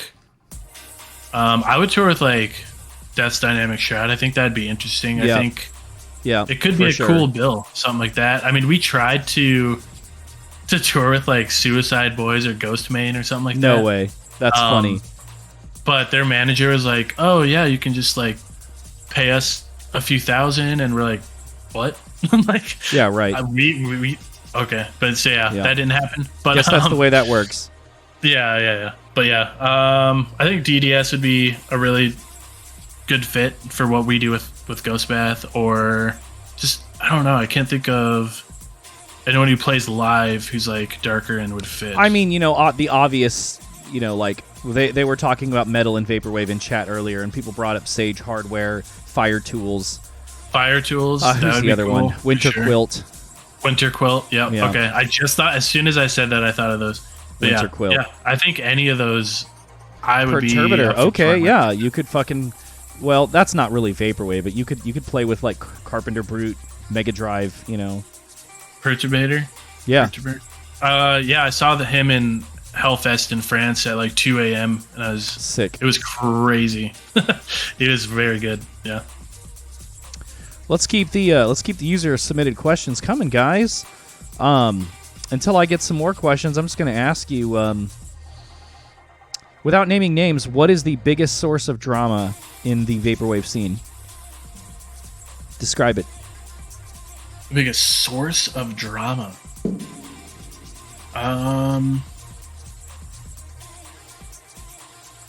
Probably Pitchfork. No, I'm just kidding. Probably like just Twitter in general, I think, because anytime I'm like in person with anyone, it's like totally cool. Everyone's chill. Everyone's having a good time as far as all my experiences. But then you know, you get on Twitter and it makes it seem like things are a bigger deal than they are a lot of the time. Like someone will be like everything's controversial there. I said like, oh, I think like vaporwave's kind of having a little renaissance because I saw all these events popping up. Right. And like some people are like mad at even saying something like that. And I'm just like, okay. Right. I don't argue online anymore. I used to a little bit. Yeah. I just found that. Bro, it's so many people that like, I have like it's on site moments on Discord. And then I meet them IRL and they're phenomenal people. Like, we got to stop getting in fights with people over text-based platforms. All it takes is like the warmth of human, like, what's proxemics? Like, that fixes most everything. 100%, yeah. Like, I just realized every time I even respond to something, like trying to argue, I regret it. It doesn't matter how it goes. I just regret doing it. Taking a screenshot of what you want to type and then sending it to the homies and having them go, bad idea, and then you don't end up tweeting it. That's good. Yeah, there you go. Naoko Coed with a question. Are you interested in releasing more Signal Wave? They said Norio-kun and Graham Glaciology are getting active again. Yes, 100%. I love Signal Wave. The last Signal Wave I put out was that Asutenki box set. Nice. And before that, it was Asutenki like alias called Live Media, super good. Glaciology, I love their stuff. Yeah, I'm always looking, you know, for cool Signal Wave. Yeah. Clean. Short stuff. Question for Dennis. When are you going to have vaporwave shows here in Pittsburgh, please? And looks like a thank you emoji. Maybe when I have some more time, I could put together a little tour. Like, we were trying to do something with like me, Pad, John. I was going to say I spoke with Pad a little bit about some potential stuff. We're not that far from you. Just saying. Yeah, I think we could put together like a less big event type thing, more like a tour where we just hit up, Pittsburgh, Philly. Yeah. You're going to have to convince Sobelli to play a lot of live shows that he's not going to want to play. I think he'll do it. I don't know. We'll see. I think he will too. I think he'll do it. Yeah, just this year is already crazy for me. Like as soon as next weekend rolls around, I'm basically gone and on the road until the second week of October. So I'm just, got a lot going on. Hey, well, here's hoping to see something coming down the pipes within a year. So I think that's plenty of time. Yeah. Next year I should be able to do something. Yeah. We got a pinned question. I think I might have skipped Lux's question. Or no, Lux didn't submit it. Somebody asked what it's like working with Telepath. It is awesome. Yeah. Telepath is... Chris is quite fond of it. How do I put it? I know him pretty well. Yeah. The way I describe it, because like I don't like to talk about like private conversations I have or anything. Facts. But I understand. Usually it's like don't meet your heroes type thing. But I think when I met Telepath and talked to him for a while, it was like he's kind of exactly what I thought he would be, and maybe even I don't know, just the way his mind works and the way he creates art, did not disappoint me, I guess. Yeah, nice. Put it. Yeah. I love that. So like I've had like several 10, 12-hour Discord calls with him, just talking about all kinds of stuff. Like I talk to him all the time. That's awesome. Yeah. That's fucking cool. Mm-hmm. Apparently he has got quite a lot of experiences in his mind that he may or may not share with us all at some point. Yep. And I'm not. Yeah, I don't talk about it. Yeah, so. We'll wait until he's ready to share it with us on Hot Takes. Rofo Mofo. Dennis. Never gonna. Yeah, probably not. Dennis, as a Philly resident, I would like to know what your favorite thing to do in all of Pennsylvania is. In all of Pennsylvania. Let's see. So I moved here about 2 years ago, and Nice. I'm just a busy person, so I'm at home probably 99% of the time. Not exaggerating. I'm kind I of a don't leave the homebody house. too, bro. Being real. I like a new thing I discovered, which I never had, was like bigger concerts. Like in North Dakota, no bands came through, so it's nice to have Right. venues that like actual bigger acts come through. I discovered I really like going to hockey games, which thank God we have like a decent hockey team here, so that's been a lot of fun. And then I really like going to Renaissance festivals. So there's a Pittsburgh Renaissance Festival and a Pennsylvania one, and I will go there like every weekend I can. Like it's usually in the fall. Are you the executioner? I don't really dress up because it's usually so hot that I'm just like dying. True. And if, like I want to wear like a cloak or something, that'd be cool, but there's no way Right. I could wear that. Being like a goth or just like wearing all black, just whatever in the heat is just it's hard. Yeah, I do it on tour, but it's usually just like a t-shirt, so it's not Right. too bad. Yeah, Shout out metal bands that wear shorts. I don't. I know. It's like somehow less cool. It is. Je ne sais quoi. Do you ever work with artists that want to be as secretive as possible? Maybe better known artists that have a secret side project that they want to release? All the time. I love that stuff, and I think people kind of know that I like that now, so they give me those opportunities. Like I'm always working on secret things, secret aliases. That's super cool. I love doing that a lot. People are dumping all over wearing shorts in the chat. You know I what? don't wear Hot shorts. take. People that don't give a fuck what they look like sometimes are like some of the coolest motherfuckers. Like you'll True. see some basic ass looking fool and like they'll jump on the decks or on stage and just like throw out something wild that you didn't expect. Yeah, I like that, like subverting expectations for sure. Like if you're like, oh, this just looks like a normal guy, and then they just like blow your mind or something. I like that. I feel that though, like you got to wear the pants to the show. Doesn't matter how hot it is. Me, yeah, like the aesthetic for my band and kind of how I want to like present myself and like look on stage or in the crowd. Yeah, I wouldn't wear shorts. I'm wearing the shortest shorts I can find to the tape swap. I don't give a fuck. Hell yeah, do it. Luxury Elite. Well, what is a release? Sorry, I I used to wear like booty shorts with my last band though because it fit better. You know what? That's what I'm wearing. Thank you. Yeah, like I would wear nothing but like booty shorts and then throw my guitar around and climb on stuff. I thought There you go. thought that was cool. Yeah, see, that's cool. Lux wants to know, what is a release that you would kill to put out on vinyl with Geolull? Probably Luxury Elite World Class. Nice. There you go. So just let me know who I have to kill, Lux, and we'll get that done. That's going to be Everyone a got tall. quiet. It's going to be a tall order. But hey, Yeah. stranger things have happened. Secret Schools. What is your current favorite guitar pedal, and why is it the Electro Harmonix Lizard Queen Octave Fuzz pedal? It's definitely not that because I don't play any sort of stoner or fuzz things. Maybe on this new album I will, the direction we're going. But what is my favorite guitar pedal? Probably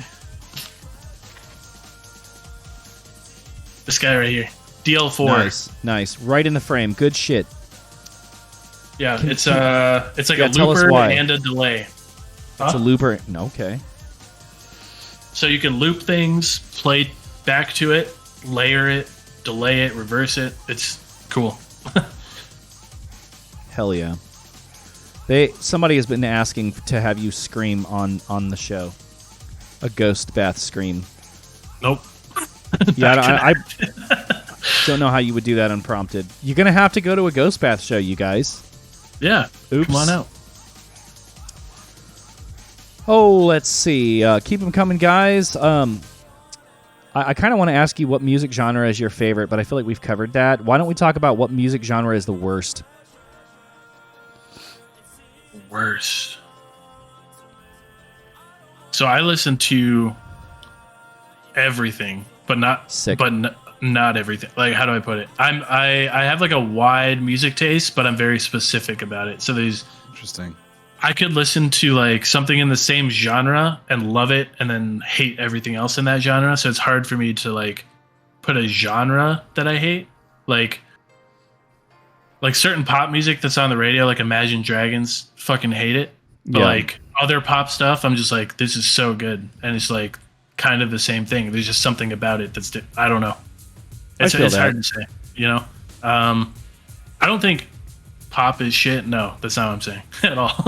I love like city pop. I listen to that a ton of city pop and modern pop. Like, I don't know. If it's like the slightest bit weird, I'll probably like it a lot more. Like Right. If you show it to most people and they're like, that's kind of weird, then it's probably something I'll like, I think. Facts. I feel that on a spiritual level. Everything says, is Geo into films? If so, what are some of his favorites? Yeah, I like super artsy films, super fucked up films. What's your favorite film? Damn, you're speaking Really Skelly's language. Bad, fucked up films. What's the film you like? I'm trying to think. He's a Harmony Korine fan. I can see it in his Oh, face. I love Harmony Korine. I love Harmony Korine. I sampled Harmony Korine on my last. Oh, are you serious? I didn't know that. Sick. Yeah. Like Trash Humpers, Gummo. Nice. I even like Spring Breakers. I liked that one too. I love Spring Breakers. Spring Breakers is phenomenal. The color palette is great. Julian Donkey Boy. Okay, Love that, those are like yeah. just the straight. You're talking weird about ones. Harmony Korine right now. Yeah. Yeah. Fucked Kids. Kino. Yeah. Kids. Hell yeah. A24. I love A24 stuff for the most part. I just watched that one. Talk to Me. The one where Oh yeah. How was that? it's made in Australia. They like hold the hand. It was how do I put it? It was creepy. It wasn't like I don't know how to explain. Have it. you It have you, was se- good. have you seen this new movie called Moon Garden that just came out? No. Look up Moon Garden. You're gonna love Shout out A24 for being like the gateway drug to weird films. it. Moon Garden is like this weird fantasy horror film that just came out, and I think you're gonna really dig this. It's by Oscilloscope, who also puts out some pretty cool films occasionally. Sure. You just write this down right now and look it up later, dude. Like you're gonna thank me. Yeah. Moon Garden. Shit, I now already wanna have a see list of movies that I want to watch, so it's perfect. Yeah, I don't know. I like super messed up films, ones Damn, thanks that for I wouldn't linking it, recommend Lux. that anyone else watch. So I'm not even gonna bring up a bunch of them. Well, I like now that. I'm curious. Yeah, but it's like ones I like regret watching. You're like top 10 Like, most disturbing films. Let's watch them Yeah. all. Solo, Yeah, pretty much fucking me and Cannibal Holocaust, Yep, seen all of All right. those. Like Yeah, me and but- my friend, Serbian we film. got super into them. Serbian film, Yeah. all those. You know. I'll read the TLDRs on Wikipedia. I'm a big wimp when it comes to that one stuff. super bad one, Irreversible. If you haven't Oh, seen yeah. that one. Of course, Gaspar Gaspar Noé. Noé. Yeah. We've all So seen good. Gaspar Noé. I mean, I'm a big fan of what's it called? Climax. No, I haven't. I don't think want to watch that's that his shit. Climax was pretty good. I just best. I watched love that. Climax. I respect it. I really liked Uncut Gems. Yeah, same. Good one. The music, Stressful. sick in that. Obviously. Did you like Good Times or Good Time? Good time. I don't think I watched that one. Oh man, That's his I first one. kind of It's liked really it good. better personally. I like Good Time a lot too. Yeah, Good time. Okay. very good. Just a very it reminds me of film noir. Just a very stressful watch. Like and nothing goes well. You know. Yeah, I like that. Yeah, like that feeling of dread. Just Yeah, the no, whole me time. too. It's like, yeah, I'll take love that it. over horror any day of the week personally, but that's just me. Daffodil with a really good question: is Begotten named after the movie? I have no idea. Yeah, I don't know why you think he would know that, but you know. I don't know. I don't know. I have seen that movie though. I like it. Hell yeah. You should check out some films if you're into like really interesting, artsy, beautifully made, artsy but very strange films. There's this like director Lech Majewski, EWSKI, who like specifically makes like the craziest art house films. Field of Dogs is really good. It's like very, very beautifully, like this is stuff is like clearly this person is only concerned with making films that could potentially just be shown in an art museum, but his stuff is phenomenal. Lech Majewski, Field of Dogs is really good, and it's just they're such beautiful and surreal films. They're so beautiful. I want to watch one a of the film greatest with you directors sometime, of all Chris. time, but like he specifically is like not making it for an audience aside from art people. It's really cool. I want to know He's if a you've Polish seen director. what first got me into these weird films. There's this one movie. I was at a friend's house sleeping over. I was super young, and it was the middle of the night, and I turned on like the TV, and there's this movie playing, and it just like I watched the whole thing through. It was like 2 a.m. and it was called Black Moon. Black Moon is it's by a very what's his name, Louis Malle, the French director. Yeah. So this is the one. Is this the one It's the one about where she, like the little girl, and she's like it's like a world where the sexes are at war with each other, Yeah. and then she ends up stopping at that old woman's house. Yep. Yeah, I'm very familiar with that film. Absolutely, I love She that. like Film. breastfeeds a unicorn. Yeah. Yeah. Yeah. Yep, that's like what happens. So you in guys the like end. surrealism. Yeah, I do. exactly. I got you. Yeah, Louis Malle. That's a really cool film. Absolutely familiar with it. Yeah, that's what first got me into him. Oh, that's a good. That's a good one to start with because that's like a very like quiet, pensive, strange film. You know what I mean? Mm-hmm. What do you guys do when somebody talks during the movie? Like at a theater? Or just like you're trying to show them this movie and they're like talking. I just seethe. I hate it so much because like when I watch a movie, I just want to be immersed. Like I'm in that movie. Like when I watch, like, yeah. I'll turn off all. That's lights. why I can't watch just, horror like, movies be in the because screen. I'm there. Do you watch any Peter Greenaway films? What are the film names? I'm not The sure. Cook, the Thief, His Wife, and Her Lover. No, I have not. Oh no, you gotta look up Peter Greenaway. This guy's insane. Okay. He's so fun. He's such a cool British director. He used to be a draftsman. Like he's like all his films are usually based off some artistic style. Like Belly of the Architect. This film just every shot in it looks like a fresco. Like it's interesting. But Wow. The Cook, the Thief, His Wife, and Her Lover is a classic. It's got Helen Mirren and the guy who played Gandalf in the Harry Potter movies. I can't remember that actor's name right now. Ian McKellen, I think. No, that something, Ian yeah. McKellen is not Gandalf. I'm sorry, not Gandalf. Dumbledore. That's the one. Oh, okay. I don't remember his name either. But The Cook, the Thief, His Wife, and Her Lover is an absolute classic that is required viewing of more than anything Damn. else. We got Okay. a couple other good ones in chat, guys. Sorry to move on because I'm enjoying this. Gandalf from Even though Harry I've not Potter. My seen bad. any of these movies, I'm a Philistine. Yeah. Pacific Plaza wants to know what's your opinion of Steely Dan. Do you like any of the Steely Dan albums? Oh my goodness. Haven't listened enough yet. I'm still on my. I'm on my like retro listening Your arc retro right now, arc? so Nice. I'll get to it. Yeah. You'll let us know. Naoko Coed wants to know, how do you feel about the current state of black metal? I mean, it sounds weird, but I don't care. I don't know. I don't really. Damn. Just doing your thing. My boy has moved on. Yeah, like Unbothered, in his lane. people who like hydrated. black metal, like a lot of people who like black metal don't even like us. So I don't know. wow. I just never really felt connected to that scene in particular, or any really. Just we're kind of weird. We just kind of do whatever. So Bet. I don't know. I think if I cared too much about it, I'll like start. It'll change how I like make music, and I don't want to do that. So I don't know.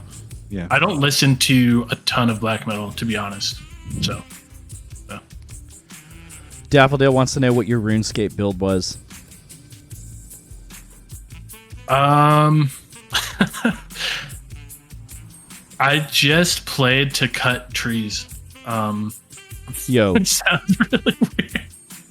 I loved just like grinding out like just the skills. So I'd like wood cutting, fletching, alchemy to get my magic up, like all that kind of stuff. That's all I would do. I wasn't really like a PKer or like doing the quest. I barely even did the quests. You know, I just wanted to like skill.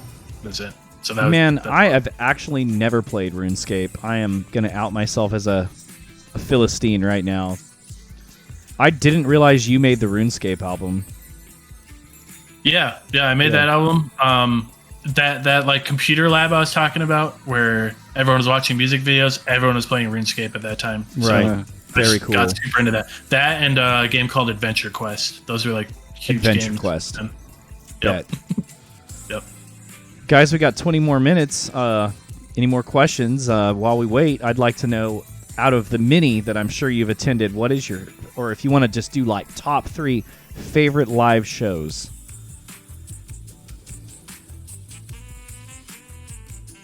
Let me think for a second. Okay, so first one that comes to mind, I drove to St. Paul from North Dakota to see, it was Alcest and The Body. And love The Body. it was The Body Not heard that them. blew me away. So Body's amazing. Damn, I've That heard was like- Alcest. And all the, like, they've got their fingers in so many different projects too. You know, and anytime I like see that there's an artist associated with The Body or working with The Body, I think it's like a check mark to me that that's a cool band. Do they honestly. make like black gaze type stuff too? I've not heard them. They make like everything, man. They make like everything. Oh, shit. yeah, it's hard to explain, but when I saw them, like, and they do different lineups and they do a lot of collaborations. So Yeah, and they work When with I just a saw lot of them- other artists. Like they were like Oh, a big sick. encourager for like lingua ignota and stuff too. Oh, wow. Okay. Yeah. Yep. Good to know. Yep. They're just interesting. that's people. one. Like, I trust their taste. If they like give the okay to something, I'm like, oh, okay, cool. I want to listen to that then. Right. Yeah. Second one, it's kind of a sad one, but when we played Hellfest in 2017, the headliner was Linkin Park, and it was like Sick. 2 weeks before he killed himself. So Shit. I don't know. It was just like, it was an awesome show. Like, they sounded so good, and like me and my friend just like pushed our way to the front. Like it was like 200 some thousand people. That was Wow. a great show. They're really good. And let's see. You said 3. You don't have to give us 3. Okay. I was going to don't ask know. you what your number 1 favorite was, but I figured like, oh, this fool's been to so many shows. He's probably going to want to give me more than 1. 2's enough. Yeah. Okay. We got I some think some people that came through with questions anyways. Okay. Cool. Dojo_R4. Are any plans to release any visual releases like VHS alongside an album release? Okay, so any current plans? No. As a possibility, definitely. And I don't know, it just depends. I just like, I really go with the flow, and whatever I feel is good for like a certain album or what makes sense, I'll do. So if there's something I'm like, you know what, this really should have a VHS or a USB with like a video on it or whatever it needs visually, then yeah, I'll do it. Yeah. Nice. When the time is right. Yeah. And really, what is your opinion on sheets? I like it.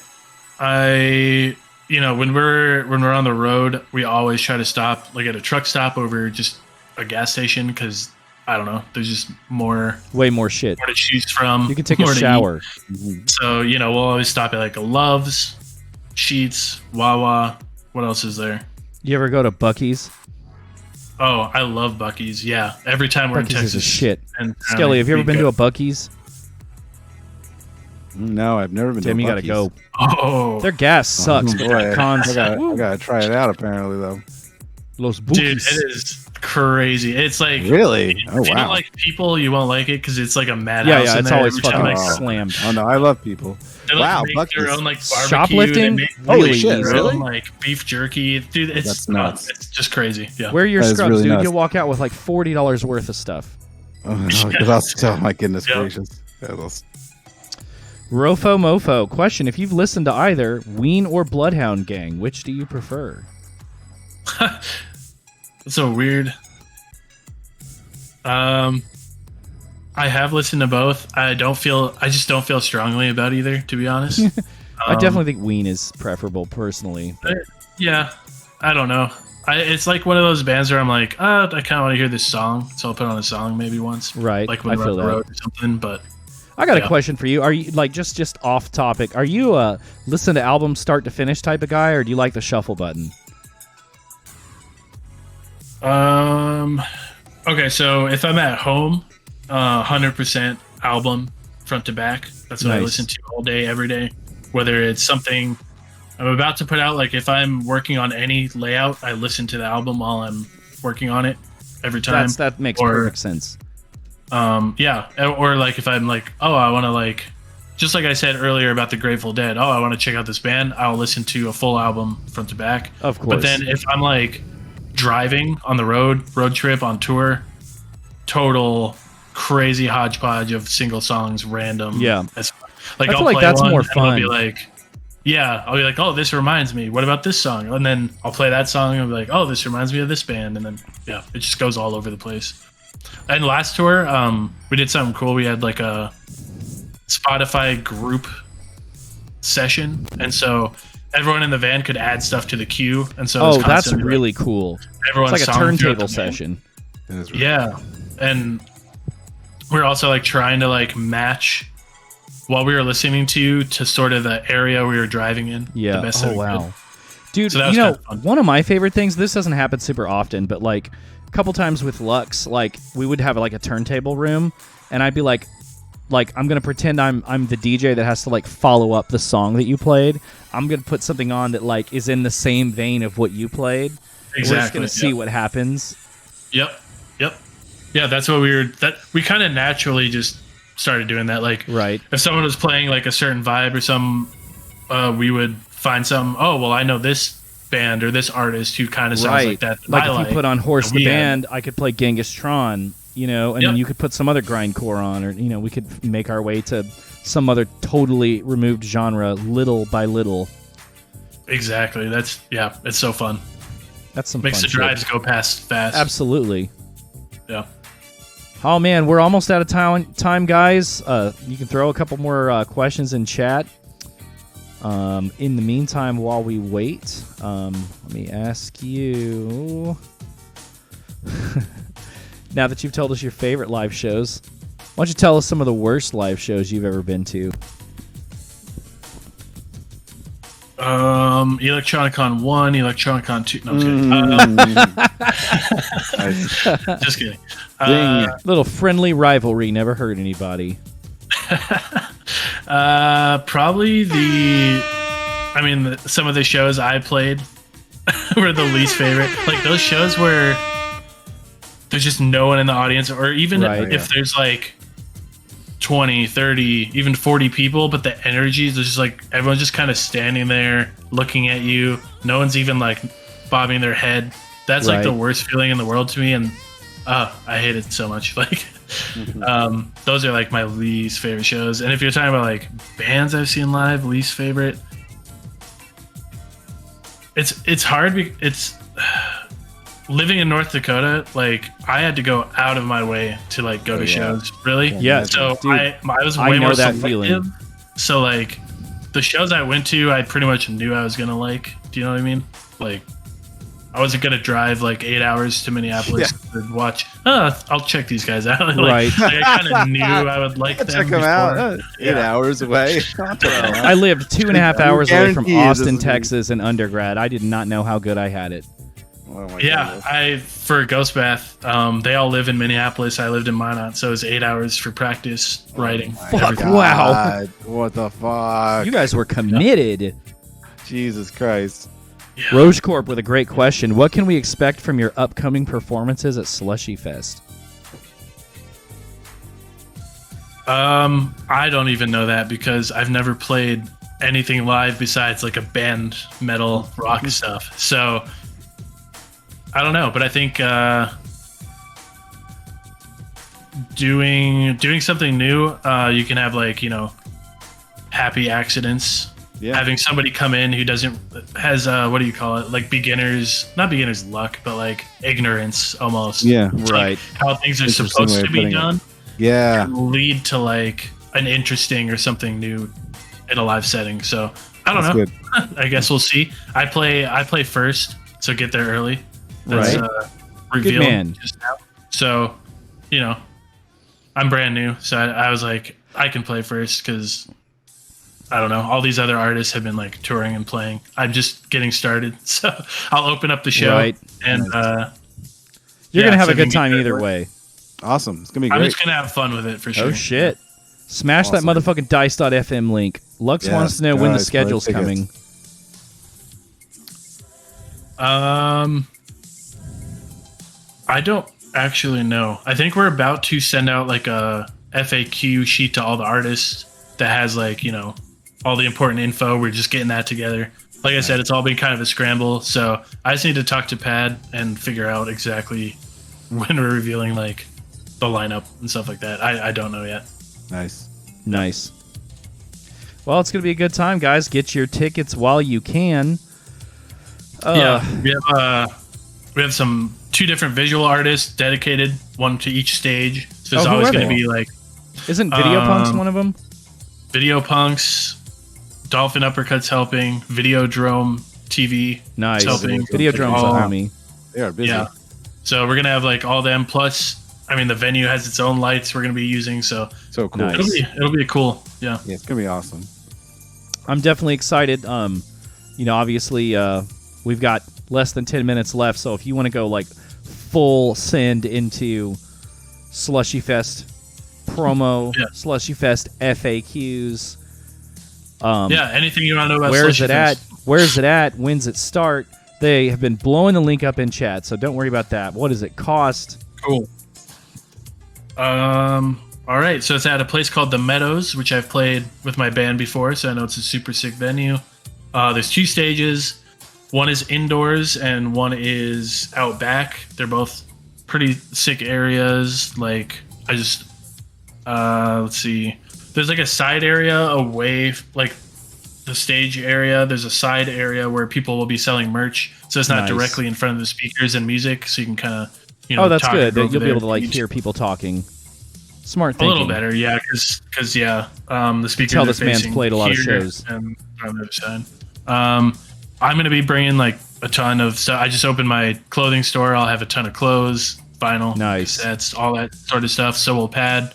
So a couple other labels. I don't think we've really announced or picked everyone who's going to be like vending there, but there'll be like a ton of merch and stuff if you're interested in that kind of thing.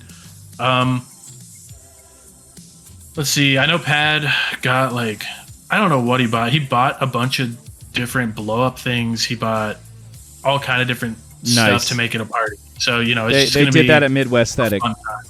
Nice. Yeah. Pad knows how to throw a party.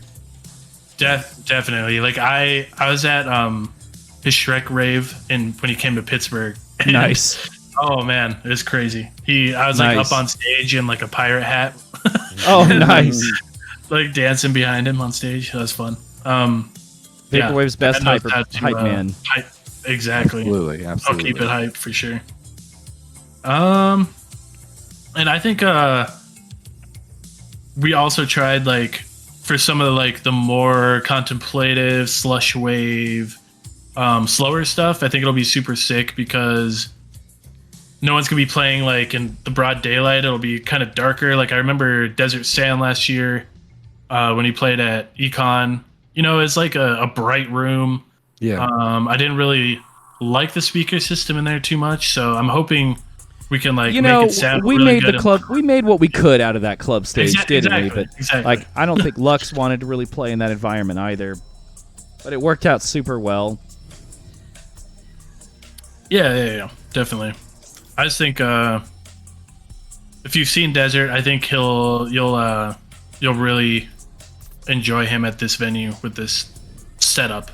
Yeah, he's kind of like our headliner. You can bring the lights from your room with you. Yeah. Damn, I am playing an unreleased iClick song on Hot Takes. I'm sorry, guys. You should definitely check out the upcoming iClick. Some have said better than Telepath. Anyways, please accept my apology. Very cool. How much are the tickets? 33. Nice. We did that on purpose.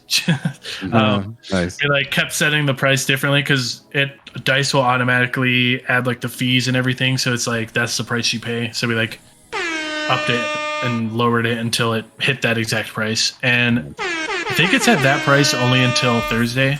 So if you want it a little cheaper, get it now. That just helps us kind of plan better and know, what we can expect for people coming. So I think it'll go up. I don't know what it's going to go up to. I think to like 40 or something like that. Geolull, you have been an excellent guest to talk with. Absolutely, I'm so glad yeah, you decided to join great us talk. tonight. We've wanted to bring you on for a while, and we figured now would be the most appropriate time. So you heard it on Hot Takes. I do want to thank, I forgot, I want to thank Lux for contacting or talking to me. Yeah, she kind of brokered this. this. Kind of set up. Yeah. Look, well, let's all thank Lux. Goddamn, I mean, she posts our links. She does our announcements in the Discord channel. She's a mod. She puts me on so much good shit. She's the reason I found the new Cyan Blue. Oh, nice. Yeah, shout out Lux. Thank you, Lux. Appreciate it. We usually like to kind of finish up with upcoming stuff, and boy, have we got a lot to talk about. You want to go first, Bud, or should I? Shout out the I'll be performing at the Tape Swap at Eris Evolution on August 27th, Sunday. After ElectroniCON, I will be playing my new music at that. And then also, I will be playing at the launch party for day one of Flamingo Fest. And that is on a day. That is... It's November 3rd, That day I is think. November 3rd. That's is right. the day. November 3rd. And that's going to be at... High Tide in Los Angeles. Get the tickets, actually, because I hear the early bird tickets are almost completely sold out, and that's how you can get a ticket for both days. And the day one venue is going to be smaller than the day two venue, so that shit's going to sell out extremely There fucking are no fast. single tickets for day one. There's no single tickets for day one, so yeah, bro, that's going to sell. That thing's going to get packed up. Get that shit now. If you want to go to the Flamingo Fest, you want to get the full experience, get those early bird tickets, because as soon as they're gone, I don't know if they're going to release another batch for the launch party show, the launch show. It's that lineup is stacked too. Yeah, it's me, Frank Jeff C, bunch of Panic Pop, a bunch of other people. Yeah, Lucy in Disguise, Admo. Young Shiro will be there as well, DJing. I will. Yeah, exactly. I will. Yeah, Dennis, you're going to be playing? Yeah, Dennis going to be playing. Nice. Playing some Barber beats. Damn. Nice. Okay, Yeah, Dennis the original is gonna be playing, Vaporwave. that's right. So, that's the thing, is that I don't know if there's going to be more spots for it after the early bird tickets go. Yeah, you guys got to get them. You might want to get this now, just in case. Only they don't do a 50 second quid. batch. Because I don't know how. I don't know. It's not like it's a smaller venue, so 50 check it out. quid. All right. 50 Ghost quid. Ball. Yeah, 50 50 quid. quid. Yeah, whenever I go to the Eventbrite page for that, I'm like, what's happening? It's Harry Potter money. What's happening? What's the Harry Potter? 5,000 pence in it. Nice. So we had Midwest Aesthetic. Yeah. I didn't cut you off, did I? My bad. No, you didn't. Is that Those been were two- announced? No, I'm talking about the one that already happened. We had Midwest Aesthetic. Was just gonna super quickly recap that we had an amazing turnout, sold out a 400 cap venue. Amazing. Got to meet the organizer. He was great. Pat Chinnington was there. Internet's best hype man. Hella people came. People flew from Seattle, Pittsburgh. Great show. I played for the biggest crowd I've ever played for. And people said it was slamming. You said it was slamming. So thank you for that. It was very kind of you. Slamming. That was I completely ate the climactic song. It was a Return of the Mac flip. And instead of hitting the rolls, which I know you love, I hit my cue point for where I was supposed to transition out of the song. And ate half of the song. Oh no! So I was like, "Oh no, can I jump back?" Nope, better roll with it. But anyways, it was great. Shout out Madison, Wisconsin, and Wintermute. Roche Corp. Shout out great Madison, meeting you in Wisconsin. person. Smooth Brain, all the good people in chat. It's good to see y'all. I'm playing the two shows. I'm playing the same ones you're playing. I'm playing the Tape Swap. Guys, you should definitely go to it. Organized by VA10 Utopia District. God damn it, I'm doing what I do best and spacing on who all else is organizing it. But anyways, Vaporspace. Vaporspace. But so come out to the Tape Swap. It's going to be real chill this year, but lots of fun, lots of great names. The Flamingo Fest pre-party, should definitely go. Really excited to see Space Jams on the main day, by the way. Can't wait to meet Jack D. But come out to Flamingo Fest. Lots of good people are going to be there, including myself. Shout out Indie Advent and just whoever decided to book me. You could go ahead and float those links one more time. And then, of course, some shows that haven't been announced. Some URL fests coming up. Got something being put on by L'Acquaintances, previously known as Holloway Tapes. Got a nice 20-minute Outrun Synthwave DJ set that I sent to them, so that should be good. Working on something for Vapor 91.5 FM, WUML Lowell as well. A nice 45-minute classic Vapor late-night lo-fi set that should be pretty good. Working on that right now. And some unannounced shows coming up in October. Oh, September, mid-September, we've got Crystal Lounge, I believe it's called. If Crystal Eternal is tuned in, I'm so sorry. I believe it. No, Nostalgia Lounge. Fuck, these Vapor That sounds names. right. They kind of run together. It's in Columbus. It's going to be me, OK Baby, Crystal Eternal, and Simple Syrup, whose shirt I am currently wearing. So I'm very excited about that. But yeah, lots of good stuff coming up. I don't want to be too loquacious, but keep your ear to the ground. This is going to be a top-heavy year if I've ever seen one. At least for young Shiro it is. Woohoo! Nice. Guys, thank you so much for tuning in. All you regulars and newbies, thank you for showing up. Thank you for anyone that donated. Last chance, hit that, smash that motherfucking donate button if you like what we do. Go to Geolull's Bandcamp and buy their work. Patronize their label. Get tickets for Summer Slushy Fest. And, keep tuning in. If you had a good time tonight, follow us on Facebook, Twitter, Instagram. Jump in the Discord. I'll go ahead and link that one more time. We have a lot of fun. We try to make sure that, everybody feels welcome. Even if we're not perfect, we want to support the community. We don't know when we'll be streaming again. We're probably not going to come back till early to mid-September. The most appropriate Monday looks like a September 11th, actually. So we'll see. But yeah, no, I not sure who the next guest will be. But keep your ears to the ground. I feel like I'm forgetting something, but we're going to go ahead and roll the ad for the upcoming Luxury Noise album. Check that out. That's coming out pretty soon. And thank you. We love you guys. Have an awesome night. And spend your money at Geometric Lullaby's Bandcamp. Good night. Good night.